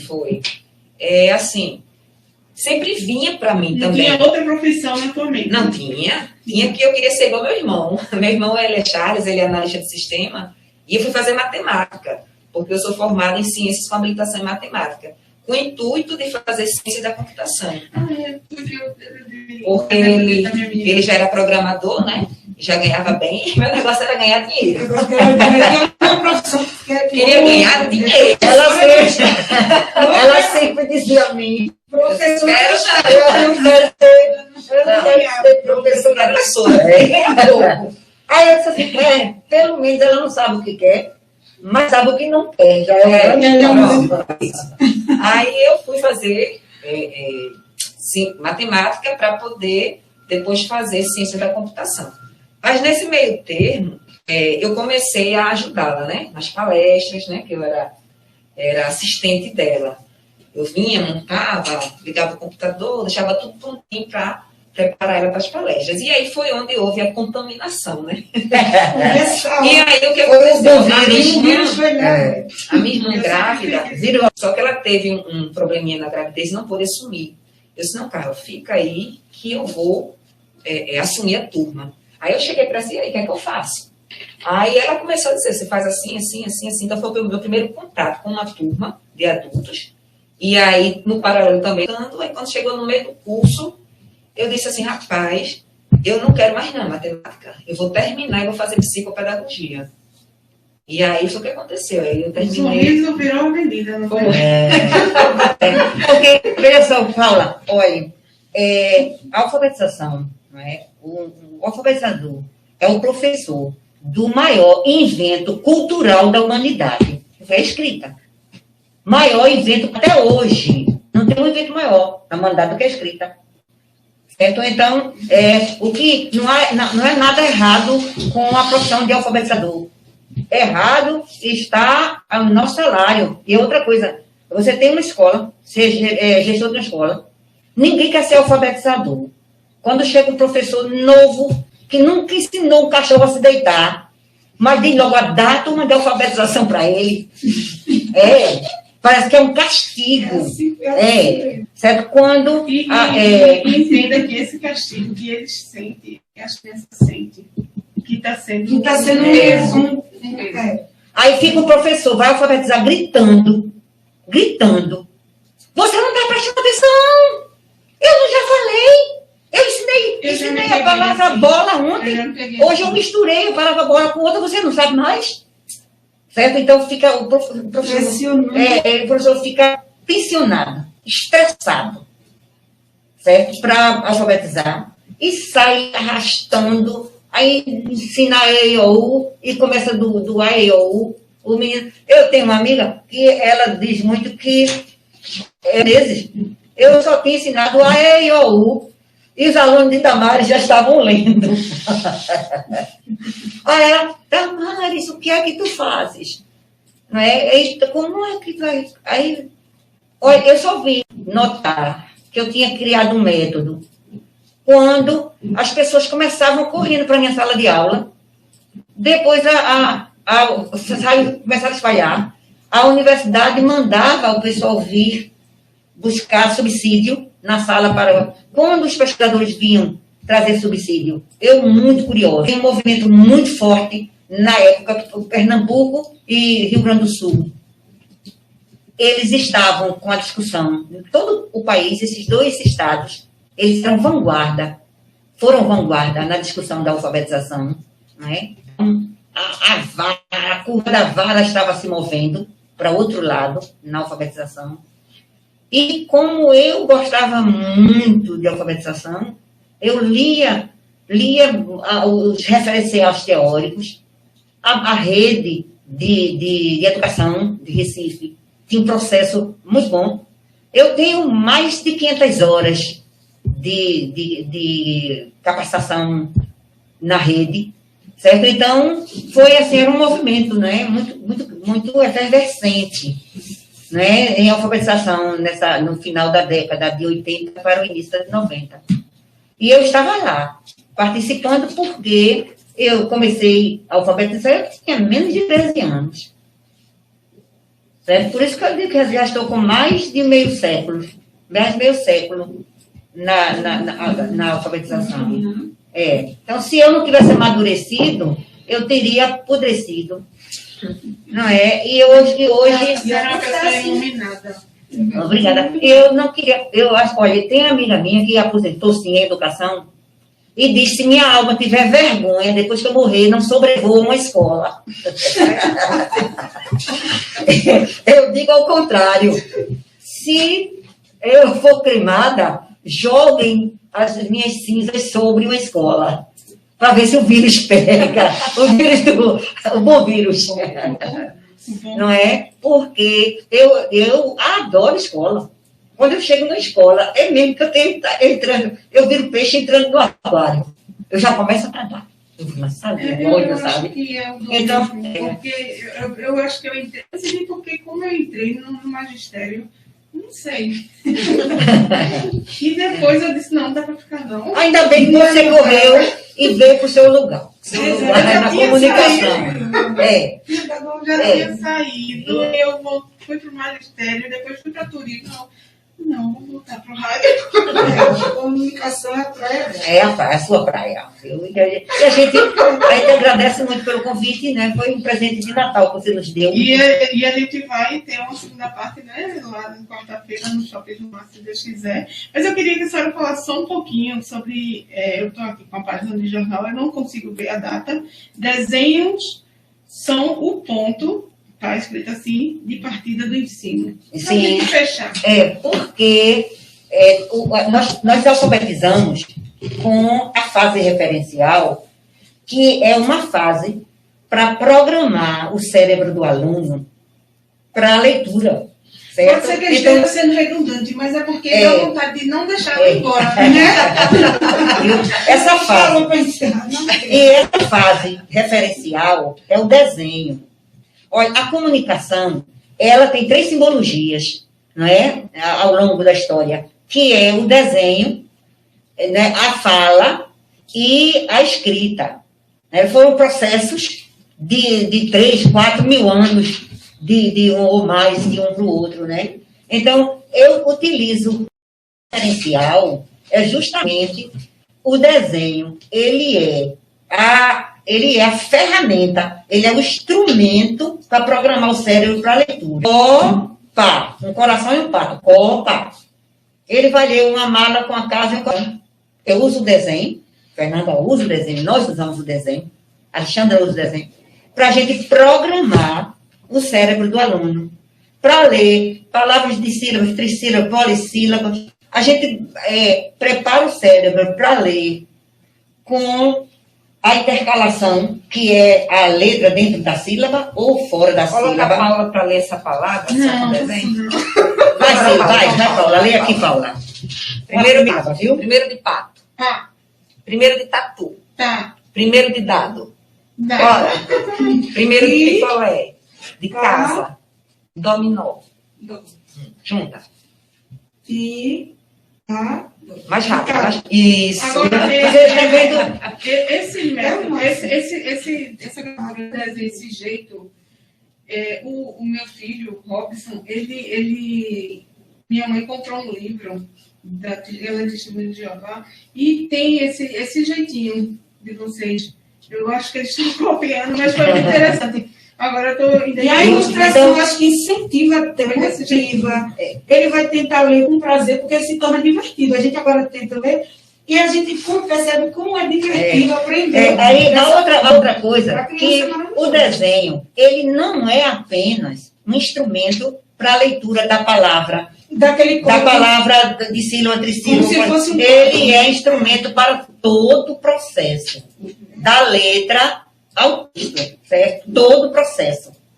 Quando o cérebro está programado, aí a gente tira o desenho e consegue associar. Aí tem uma fase de imersão no desenho e depois tira e a imersão é na palavra, certo? A palavra vem a correspondência da palavra. E depois a imersão na gramática básica. Então, esses são os três módulos da alfabetização, né? E, por isso, foi aprovado. Foi aprovado. Eu não sei mais o ano, mas nós apresentamos num encontro internacional sobre síndrome de Down, lá em Brasília. E eu apresentei o trabalho, foi aprovado também para nos comprometimento e foi avaliado pelo grupo acadêmico que eram pessoas que tinham um trabalho voltado para pessoas com comprometimento, né, no cérebro. E eu fui para a Universidade de Assunção, o encontro estava Brasil, Argentina, Paraguai, Uruguai e Chile. Esse trabalho foi submetido aos 5 países para avaliar o trabalho e foi aprovado. Então, quando eu disse aqui em Recife, que eu apresentei o projeto aqui em Recife, e não aprovaram, eu estava com o fax do encontro internacional. Eu disse, aqui não foi aprovado. Vocês acham que da maneira que vocês estão alfabetizando está correto. Vamos passar mais uma década E ou vocês batem no meu ombro dizendo que eu estou errado, ou eu vou bater em vocês. E porque eu tenho um livro que eu digo que eu dava 10 anos para a gente começar a ver a repercussão dos erros que o Brasil começou a acumular no ensino da alfabetização, no ensino na aquisição da leitura e da escrita. É onde a senhora cita 2000 a 2010, né? Olha, eu não, esse livro eu escrevi no ano 2000, não foi? Caminhos Diferentes. E tem um capítulo que são 100 anos de alfabetização no Brasil. Aí eu chego na época, no ano 2000, dizendo que estava equivocada os encaminhamentos. Olha, quando o saudoso ministro da Educação, Paulo... Como foi aquele ministro da Educação? Esqueci o sobrenome dele. Eu acho que no ano 2000 eu fui a Brasília, o ministro da Educação. Eu fui lá falar sobre a alfabetização. E lá nós falamos, eu comecei a falar dos equívocos da alfabetização. Na época, ele ligou para o certo mandar, pedindo para me incorporar à equipe de alfabetização do MEC. Mas a equipe não gostou. Quando eu cheguei lá, tinha uma matéria de jornal, aí eles disseram assim, e foi no município de Ribeirão, né? É Ribeirão Preto? Não, é Ribeirão de Pernambuco. Pronto. Falou de Pernambuco. Aí disse, não, o pernambucano não sabe nada. Não é? Então, quando eu levei esse livro, esse método, para um professor de linguística da faixa avaliar, ele avaliou, para na sua cabeça, disse, corra e registre esse método, para que o Sul Maravilha não se aproprie, porque eles acham que só quem produz conhecimento é o Sul Maravilha. Falou dessa maneira. E foi por isso que eu fui... Também para não haver plágio, né, Damares? E também plágio, né? Porque é uma coisa que pode ser usada, né, esse instrumento. Agora, plagiar não, né? Porque eu não fiz método para mim mesma, né? Porque eu sabia ler. Né? Mas eu acho que o plágio é muito doloroso. Porque você ignora horas, noites. Eu passei uma média de 8 anos para poder escrever um livro, rapaz. Certo? Para pensar, porque a gente publiciza um livro, a gente tem que ter muita segurança no que fala. Eu fiz um método com teoria e com prática. Certo? Foram 8 anos para escrever esses 2 livros. E o plágio dói muito. O plágio dói. Né? Eu já tive uma experiência, eu chorei uns 4 meses.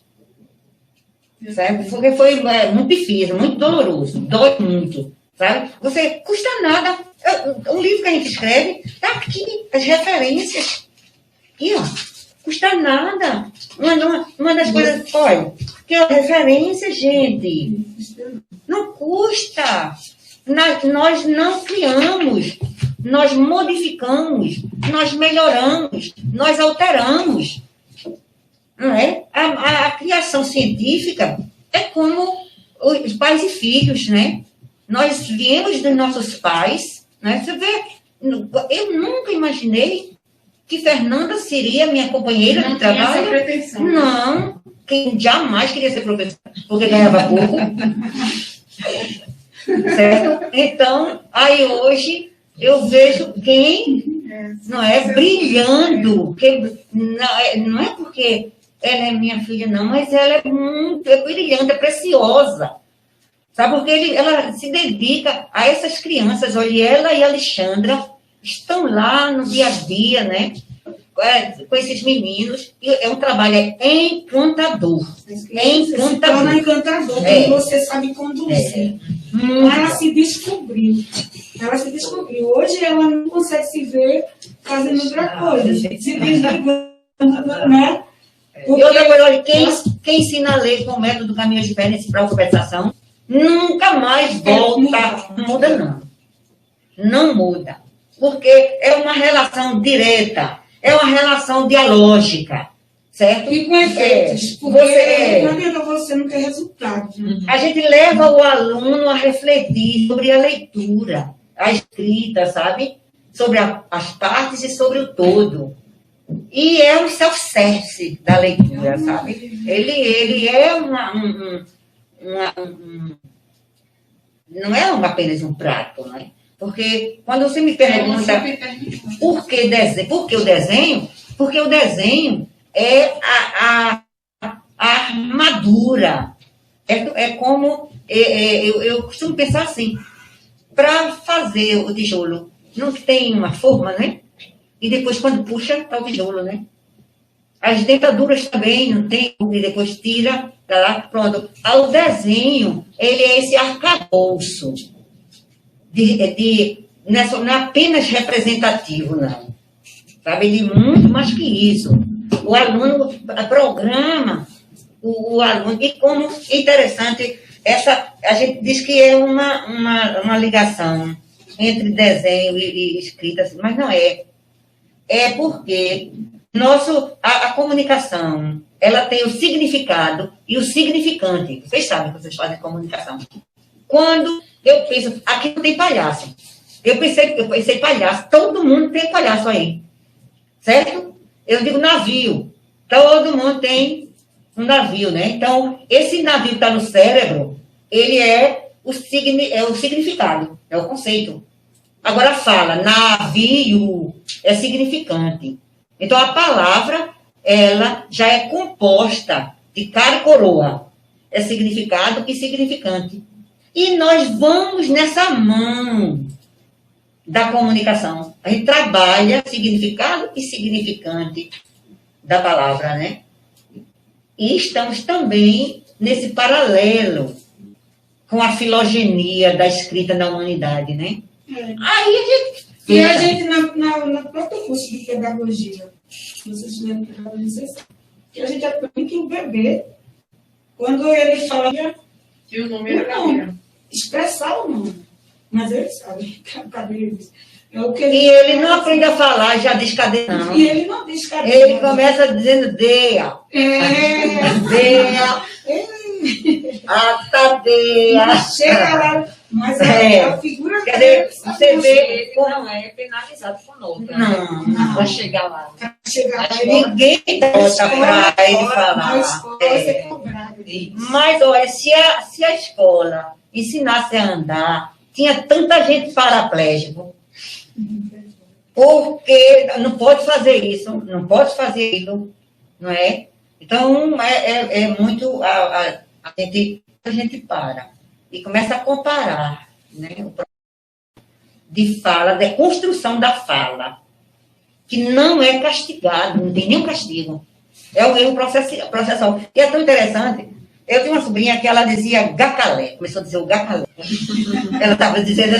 Ela nem perguntou, você tem que corrigir ela, porque ela queria dizer... E depois ela disse assim, depois do gacalé, ela disse zacalé. Aí ela mandou pro Zé. Já aumentou, melhorou, né? Meu sobrinho. Zacalé. E até ela chegar e dizer... Aí começa a dizer jacalé, que o ré é ficar mais... E outra que dizia controle, não é? A gente dizia controle, ela disse, eu estou dizendo controle. Porque ela estava dizendo controle. Ela se expressava, ela não conseguia ela ficava tão irritada, que ela é muito severa consigo mesma, né? Desde pequenininha. Então, ela não queria errar. Então, ela estava dizendo, eu estou dizendo controle. Também é um dos fundamentos do método. A questão ideofônico-gráfica, trabalhar ao mesmo tempo. Porque a pictografia foi com os egípcios, 1.500 anos depois, os fenícios foi quem colocaram som, né? E os gregos e os romanos que começaram a escrever, que criaram os alfabetos. Certo? Mas isso aí, a humanidade levou 3.000 anos, mais 1.500 anos para os fenícios retomarem. E nosso aluno, ele passa nessa esfera aí, essa caminhada da humanidade, ele passa em questão de meses, né? Como já foi provado com a gente, né? E uma criança aos 4, 5 anos, eles já começam a se alfabetizar nesse processo, certo? Por quê? Porque nós temos um paralelo dentro da comunicação. Esse paralelo. Tá? Os pilares da comunicação, eles são mantidos no método. Vê que coisa inteligente? Os pilares da educação. Os pilares da comunicação. Eles estão contidos no método. Quais são os pilares da comunicação? Significado e significante. A questão ideofônico-gráfica. Porque aqui, nesse livro, não tem desenho aqui. Mas na nossa cabeça tem. Tudo que a gente lê tem a correspondência. Se não tiver, vai ao dicionário buscar o significado. Certo? Porque a gente tem o significante, mas não tem o significado, a gente vai buscar no dicionário. Mas quando tem, a gente já vai lendo e entendendo. Porque vai casando significado e significante. Aí vem a compreensão, né? Deixa a gente vai terminar, mas eu vou ter que dizer que Fernanda é top. Que Fernanda, para mudo falar, cego enxerga.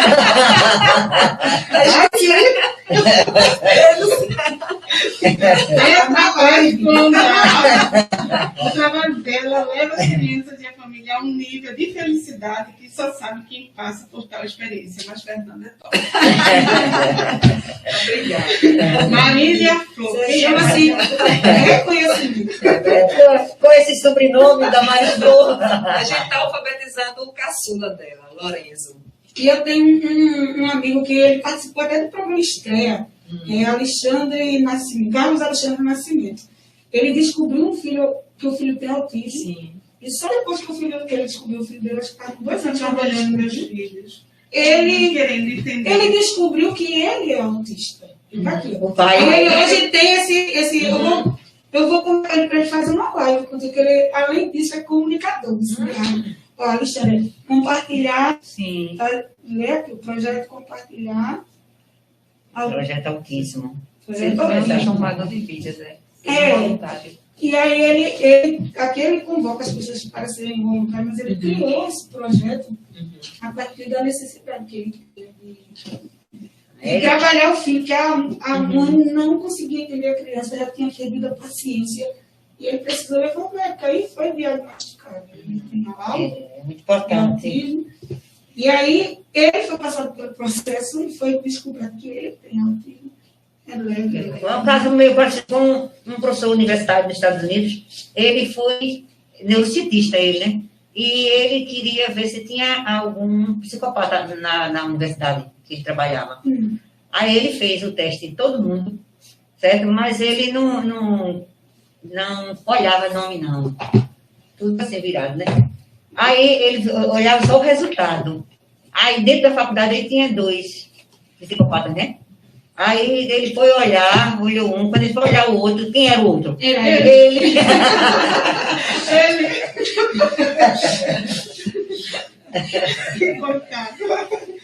Mas a história é verídica, né? E aí os outros neurocientistas foram estudar por que ele não desenvolveu, se ele tinha uma baixa circulação sanguínea na área frontal do cérebro, uma das coisas que caracterizava, mas aí foram ver em que contexto ele foi criado. E os pais deles eram carinhosos e também tinha disciplina, porque amor e disciplina é infalível, né? Essa combinação aí para a criação de filho é muito bom, né? Eu confesso que, como eu falei, quando veio o de 14 anos, a minha paciência não chegou, não. Foi, cara, mas assim, eu acho que você estava num momento que não estava bem consigo mesmo, talvez, não? Eu não consegui, assim, eu tenho essa eu converso com ele tudinho, hoje ele ele agora já entende. Ele é adulto, 14 anos. Ele é o caçula. É o caçula. É o caçula com 12 anos. Ela fala, tu tem 4, né? Tem 4. Teve uma dobradinha aí. Gêmeas são totalmente independentes. É bem complicado, eu acho que para tu, que deve ter sido muito jovem, né? Mas Michelle, amor da minha vida, assim, a primeira menininha, tudo, eu tinha toda a paciência do mundo. As gêmeas eu já estava trabalhando e eu tentando. Mas assim, eu como eu disse, Lego, quem quiser entrar, tira a sandália.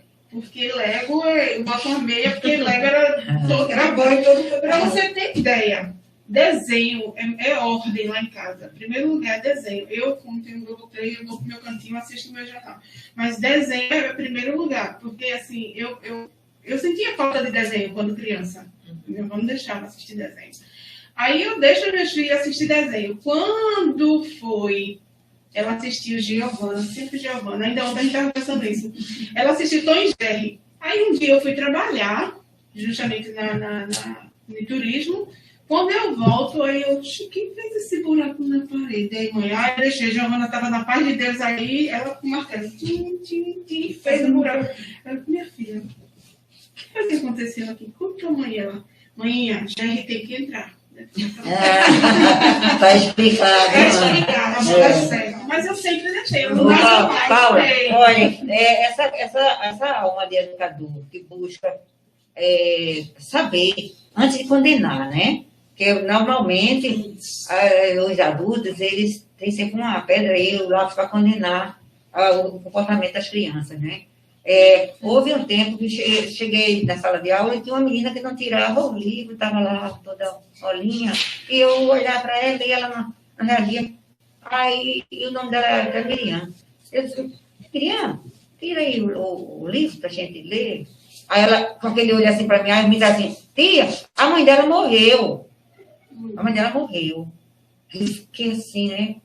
Isso foi Miriam. Aí ela balbuciou assim, balbuciou. Se eu fosse uma professora não empática, eu ia dizer, quem morreu foi sua mãe, você está viva e tira o caderno. Não era assim? Mas eu senti, mesmo com minha mãe viva, né? Eu senti aquela dor forte. Eu disse, gente, vamos dar um abraço nela. Todo mundo, a turma toda correu. Eu precisei pegar ela por baixo assim, sabe? Um abraço coletivo. E eu fiquei com ela. Durante a aula, eu fiquei com ela. Se eu sentasse, eu sentava ela. Se eu ficasse de pé, eu ficava com ela. Sabe? Eu tive tanta vontade de ter poderes para ressuscitar a mãe dela. Sabe? Porque isso é empatia. É empatia, a palavra-chave. Certo? E isso, empatia, é a chave para a educação. Em qualquer nível. Isso não é em qualquer nível. Ainda bem que a universidade está retomando, a Universidade Brasileira está retomando essas discussões de emoção, não é? Eu tenho um amigo, Felipe, lá da Universidade Rural, a tese de doutorado dele é em cima de compaixão, de solidariedade, uma tese de doutorado, certo? Então, eu fico tão feliz com o meu amigo, vocês podiam até convidar para ele falar um pouco sobre essa mudança, né? Porque o conhecimento, ele foi durante muito tempo cartesiano, ele era muito... havia uma certa violência. Chorar, Maria. Quem nunca viu um homem poder chorar? Existia a frieza, não existiu o afeto. Muita frieza, Eu tenho uma amiga que escreveu o livro. E Damares, complementando essa questão da empatia com as crianças especiais, como é importante. Porque muitos não falam, né? Muitos não dizem, eu estou com dor de barriga, estou cansado. Então, a gente perceber a expressão dele, né? Aquela emoção que ele está sentindo naquele momento, e a gente gerenciar se aquele tipo de reforçador que ele está naquele momento não está funcionando, se aquela atividade, aquela demanda está muito longa, e ele está começando já a se irritar. Então, ele não vai dizer para você, ele não vai verbalizar, mas o corpo dele vai falar. E aí é onde entra a empatia. Eu vou fazer aqui. O educador tem que ter faro, foi para animar. Fazer uma pergunta de Carla François Gonzalo. Conhece, né? Conheço. Professora Fernanda. Pois não. Que é top, né? Que é top. Aqui. Como acontece processo aprendizado utilizando o método de Damares com as crianças especiais. E nesse a gente vai encerrar. Boa pergunta. A gente faz algumas adaptações. Porque, por exemplo, como ela bem explicou, né, na entrevista, existem alguns processos. Mas, Fernanda, como é que você vai fazer isso com uma criança com autismo que não fala, por exemplo? Né? Como é que eu vou dizer? O que é isso? Coração. Agora diga có. O que é isso? Um pato. Agora diga pá. Agora junto. Copa. Que palavra você leu? Fica quase que impossível, né? Mas aí, vamos... assim, são vários casos, mas eu vou só citar um. A primeira coisa é a gente primeiro dominar esse estudante. Para isso, como eu falei logo no início, a gente precisa de ter algumas informações importantes, como, por exemplo, o que desorganiza ele, o que é que ele gosta, né? Até a forma de sentar é uma estratégia. A gente não deixa ele muito aberto. Não sei se você já notou em alguns vídeos, sempre tem uma parede, ele está do lado de lá e eu estou do lado de cá. Quer dizer, ali já tem uma parede para ele não fugir, assim, né? Do lado, às vezes, fica a mãe ou o pai. E aí eu vou... Sempre os pais estão juntos, né? Nem sempre. Não. Porque algumas vezes o pai ajuda, outras vezes o pai, a ansiedade atrapalha. E a gente vai ver no decorrer, né? Se contribuir, o pai que chega, vai anotar nota 10, vai trabalhar. Anota aí nota 10. Cada coisa que ele acerta, bota 10 aí. Então, o pai participa daquela sessão. E aí, o que é que a gente faz? A gente tenta aproximar esse estudante o máximo possível do mundo da leitura e da escrita. Mas ele está compreendendo, ele vai pegar esse lápis e vai colocar aqui ou não. Então, a gente tem que fazer uma varredura para poder entender qual o grau da cognição dele, né? Para que ele compreende. Agora, antes de tudo ele, e aí sim, eu venho, né? Eu brinco um pouquinho e apresento a letra A e peço a letra A. Então, ele vai ouvir a letra A, vai ver a letra A, e muitas vezes vou pedir já para ele escrever a letra A. Então, depois eu faço alguns testes para ver se realmente coloca aqui a caneta e a letra. Me dá a letra A, e se ele já aprendeu o comando, né? E ele vai me provar com o comportamento dele se ele está respondendo a uma criança com autismo, uma criança não, um adolescente que mora nos Estados Unidos da América, viu, Paula? A mãe entrou em contato com a gente há mais de um ano. Hoje já está comum, né, essa questão remota. Há um ano atrás. Ele tem autismo severo e, em inglês, né, ele já reconhece as vogais. E a gente está passando para a parte da escrita. Então, respondendo à pergunta, a gente usa sim, agora com algumas adaptações. Agora, para um caso de um autismo leve, a gente aplica o método normal. A questão é só a questão do comportamento. Às vezes é o tempo é menor. A gente vai de acordo... Cada um a gente... Mas, no geral, é isso. Tem orgulho do trabalho de Fernanda Cristian e de trabalho de todos. Parabéns. Lídia Flor, eu acho que a família está toda... Mas a família está sempre andando com a gente. Que bom. Onde fica a Casa da Alfa? A Casa da Alfa fica na Avenida Bernardo Vieira de Melo, número 4114. Fica na Galeria Center, pertinho da curva do S. Como é que tem uma quantidade de alunos, tem várias salas? Como é? Lá a gente tem o térreo e tem o primeiro andar. Aí, dependendo do tipo da aprendizagem dele, às vezes o menino ele aprende mais sozinho. Às vezes ele aprende mais com o outro. Uma competição positiva, vamos dizer assim. Ele aprende, vamos lá, vamos ficar. Então, tem uma sala que geralmente a gente faz em grupos, em cima, e individual embaixo. Geralmente embaixo, mais para aquele aluno que tem déficit de atenção, que tem autismo, uma sala mais limpa, vamos dizer, visualmente falando, né? E são esses dois andares. Térreo e primeiro. Avenida Bernardo Vieira de Melo, 4114, Piedade. Galeria 10 Center, loja 12. Nessa pandemia, vocês tiveram 40% online e 60% presencial. Porque alguns pais preferiram dar continuidade online. E a resposta, não sei do que presencial. Vê que interessante. E aí, preferiram, às vezes, tem autismo e tem imunidade baixa, e aí tá dando muito certo, a gente continua online. E tem uns que eu nem conheço, já começou online, com autismo. Como é a forma de matrícula, Fernanda? ele se encontra de conhecimento de leitura e escrita, para a partir daí a gente vai dar uma indicação. Essa avaliação é gratuita? Não, a gente cobra. Tem uma taxa. Tem uma taxa. E aí, depois dessa avaliação, a gente indica uma vez, 2 vezes ou 3 vezes. E a partir de que idade? A partir de 3 anos, se tiver alguma, se for especial, né? Se tiver autismo, a partir de 3 anos. Aí a gente encerra. Eita, danada. Filho tem apenas 4 anos e todas as vezes que ele vê Fernanda, chama ela de top, né? Chama ela para brincar das letras, né? Ela faz a alfabetização ser algo tão divertido que ele ama a vida dela e explora ao máximo. Parabéns, Damares, parabéns. Eu gostaria muito de dizer aos pais que estão com filhos que com dificuldade de aprendizagem, independente de ser especial, de precisar de atendimento especial, por a causa da alfa. Não deixe isso, não, porque você tem um menino, não entendeu o método da escola. Quando engasga, leva pra gente, a gente desengasga, né? Isso já ficou, vai passando de um para o outro. Então, se perguntar na escola quem foi alfabetizado com caminhos diferentes, a sobrinhada, primo, todo mundo levanta a mão. Então, porque não deixa a criança passar dos 6 anos. Porque o pessoal diz, não, a escola pública tem uma história de dizer, olha, tem 4 anos para ser alfabetizado, vai pagando.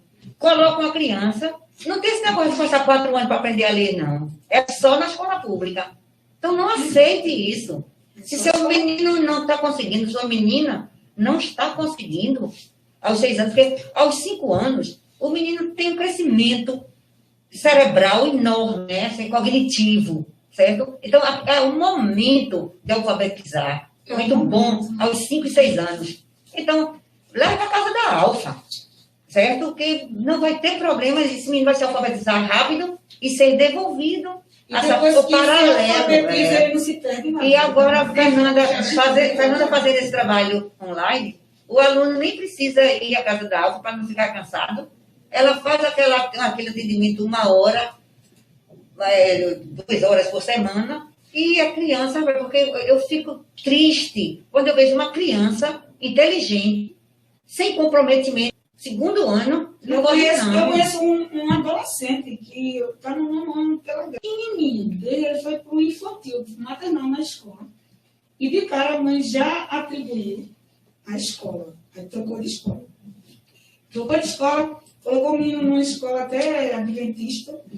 Trouxe o menino de volta e disse que o menino não aprendeu.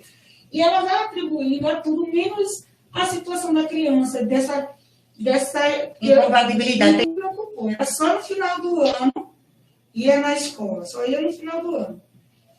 Aí o menino ficava em recuperação, aí ela ficava lá esperando. Nunca teve tempo, mas na hora da recuperação ela estava lá, esperando para ver logo o resultado, para saber se o menino ia ser aprovado ou não. Se minhas filhas... O menino cresceu sem praticamente, quase não ler. Sem dominar. É uma pena. E é triste. Olha nosso amigo já chegou, mora. Pronto, a gente vai encerrar, porque a gente já chegando no horário da gente. Pronto, Dele, né, que eu peguei o horário dele. Ele vai dizer tchau. Pode terminar, não tem que dizer. A gente vai dizer tchau. A câmera está livre para que eu ouça para aparecer, dá tchau. Ela que fez as fotos de Fernanda e da professora Damares. Foi uma honra, eu acredito. Foi muito satisfatório. Eu estou encantada com você. Obrigada. E por isso que a gente travou, né? Ficou calado, deixando só. E muito bom mesmo. Teve coisas que eu tá dizendo que mulher shows. Marília. Fernanda é um anjo, mas também é top. Segunda-feira, eu vou chegar. Cadê que tem Fernanda? Fernanda é top, vai virar sobrenome. A gente vai dar tchau pro povo de casa. A live tá no YouTube, tá no Face. A gente vai encerrar por aqui até uma próxima data, né? Que eu também não sei qual é que eu vou voltar, porque cadê esse negócio de pandemia, a gente tem que rever muita coisa. E seja o que Deus quiser. Fechando dezembro por você. E que venha logo assim.